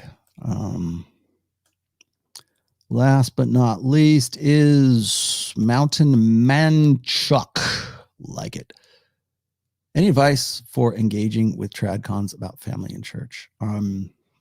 About what? How are you engaging? What's the context? Engaging in what way? In red pill way? Explaining why you're single at 35? I don't know. I try to give you a rule of thumb. They're not the enemy, by the way. I think a lot of people think that I consider like simps or betas or purple pill or tradcons or black pill doomers, whatever spectrum of MGTOW you happen to be. They think that I think that of them. I go, he doesn't understand us. He's shaming us. He doesn't like us. Well, not at all. I have a full up post called "Don't Hate the Beta," or was it? Yeah, don't hate the beta. I have another one called I think it's not simps. What is it? Incels. I don't hate incels. I think you guys have a chance to be better. I think you guys can improve yourself. Well, you're trying to sell us something. No, I'm not. No, you don't have to buy a damn thing. You can listen to what I have to say, or you can go read the free stuff on my blog. You don't have to buy anything. And even you can't afford the $10 it will cost you for the book. I don't care. Half of it, shit, most of it, 90% of it's online pirated somewhere, courtesy of Dickhead. But I don't hate the beta. In fact, I want everybody to be able to at least have this knowledge. Now, what you do with that is up to you, but not at all. I think what's funny is I remember when the Elliot Rodger thing happened, and I remember I think it was Alex Manasium, but there's a few little minor incidents between that was 2014 and where we're at now. And I remember going and looking at there's a forum called PUA Hate, which is no longer there. I think now they reformed it. It's called Slut Hate now. But I remember looking at that. And I was trying to find myself in there. I was trying to say, do a search for my name or something. And people were saying, Rollo Tomassi he's right about this, but they would say I was right. Now they would take that and, run with it in their direction. But even amongst incels, even amongst black pill, even amongst MGTOWs, even the black pill guys who want to dox me and dox my daughter and try to throw rocks at me from a distance behind, AVs, they still recognize what I've done. They still talk about it. They can't do a show without mentioning something. Even the white pill douche nozzle still has to mention my name. I live rent free in your head. Well, yeah, but you are still also referring to dynamics that I've been talking about since you were in middle school. So even if you hate me, the material stands. What'd you say? Heritage. What show was it when you went unhinged? I want to say, of course you do. Of course you do. It was on Pat Campbell's show. There's only audio of it somewhere. You would have to go look it up on AM 1170 in Tulsa, Oklahoma. I don't even know where you would go to look for those archives, assuming they're still around, because there's been a change of ownership since then. Of course you do. You don't want to look up the ones where I was dominating the conversation. You don't want to look at the ones where I was having a good time and we were, really talking about some deep shit. No. Where were you unhinged? No. Again, it's audio, and you probably only be able to find it on AM 1170 in Tulsa. And I think it was in 2018. So good luck. I'm telling you about it now. Yes, of course you do. Everybody wants to. They all want to see me. They all want to see me fail. Any advice for engaging with tradcons? Oh, I got you. Okay. All right. I think we're done. Yes. Well, it's damn well true, man. It's true. It's I'll tell you what's really funny is when I do a show and I get to a point where I am emphasizing things. I am, aggressively negotiating. I am making a point, zealously making a point. I am enthusiastically making a point, and then people will say, "Oh my God, he's having an emotional reaction. That must mean he's lost his shit." I don't think I've ever lost my shit on this show. Even on Rule Zero, I've never lost my shit. It's funny when people come out Rule Zero, they always go to that one show where we foolishly allowed people to call in and like, give us a piece of their mind kind of thing. And what's his name? Face and LMS, that dude, the guy with the accent. That's all they ever, that they rewind the tape. That's the only thing they ever want to talk about. They don't want to talk about the hundreds of other shows we've done. They don't want to talk about anything else, or Turd Flinging Monkey. Right. And if you go and you look at the Turd Flinging Monkey thing, which I think is still a pretty good show, that was on the Redman Group when I was still doing that. That was a really great show, I thought. Oh, by the way, dude, Pat was also part of the Redman Group back in the day. And then of course, when all the shit went down with, in 2019, that was when he was just like, okay, I'm out. So he was part of that as well. But like, when we talk about Turd Flinging Monkey, I like Turd Flinging Monkey. I think his analysis is great. I don't know about his diagnosis is correct. I don't know if the prescription is correct. Let's just leave it at that. But I think he's a very smart guy. I think Aaron Clary was impressed with his intelligence too. He's a good dude, but I was also impressed with the intelligence of DDJ for a while until I discovered what the fuck he was all about. So, I'm not saying people can't put one past me, but I thought TFM was a good dude. But what do all his fans say? Oh man, he came in and destroyed you. No, he didn't. We had a very civil conversation. It was very back and forth. It was, in fact, if anything, it was way less indignation provoking than a lot of our other shows. Nobody raised their voice. Nobody was like shutting him up or shutting his mic off or what. Nobody was doing that. We had a really great, very good conversation. That's that's what impressed me about TFM. I still think he's a good dude. He's emailed me. If people want me to have him on the show, I'll probably have him on the show. I'll see why not. But then it's like, you got Face and LMS come on and they're like, oh man, he really owned you. No, he didn't. He didn't say anything. I was very in control during that whole thing. I just listened to everything go on. If anything, I was kind of upset. It's like, okay, let him say what he's going to say. Stop. Now I'm going to tell you why you're wrong. Or I'm going to tell you why I'm going to give you this side of the perspective. The problem is that a guy like Face and LMS turns into. Tell that bitch to be cool. Say, bitch, be cool. Be cool. Turns into that. That's the conversation. Same thing that I did. In fact, funny that we should bring this up because that's exactly what happened when I learned my lesson with Pat. You want to know why? Go look at that video. Go look at that Rule Zero video where we had him on there. I was very collected. I was very calm. I was ready to deliver my lines. I knew that there was a point of diminishing returns, even with that kind of guy. Just waited my turn. Wait it out.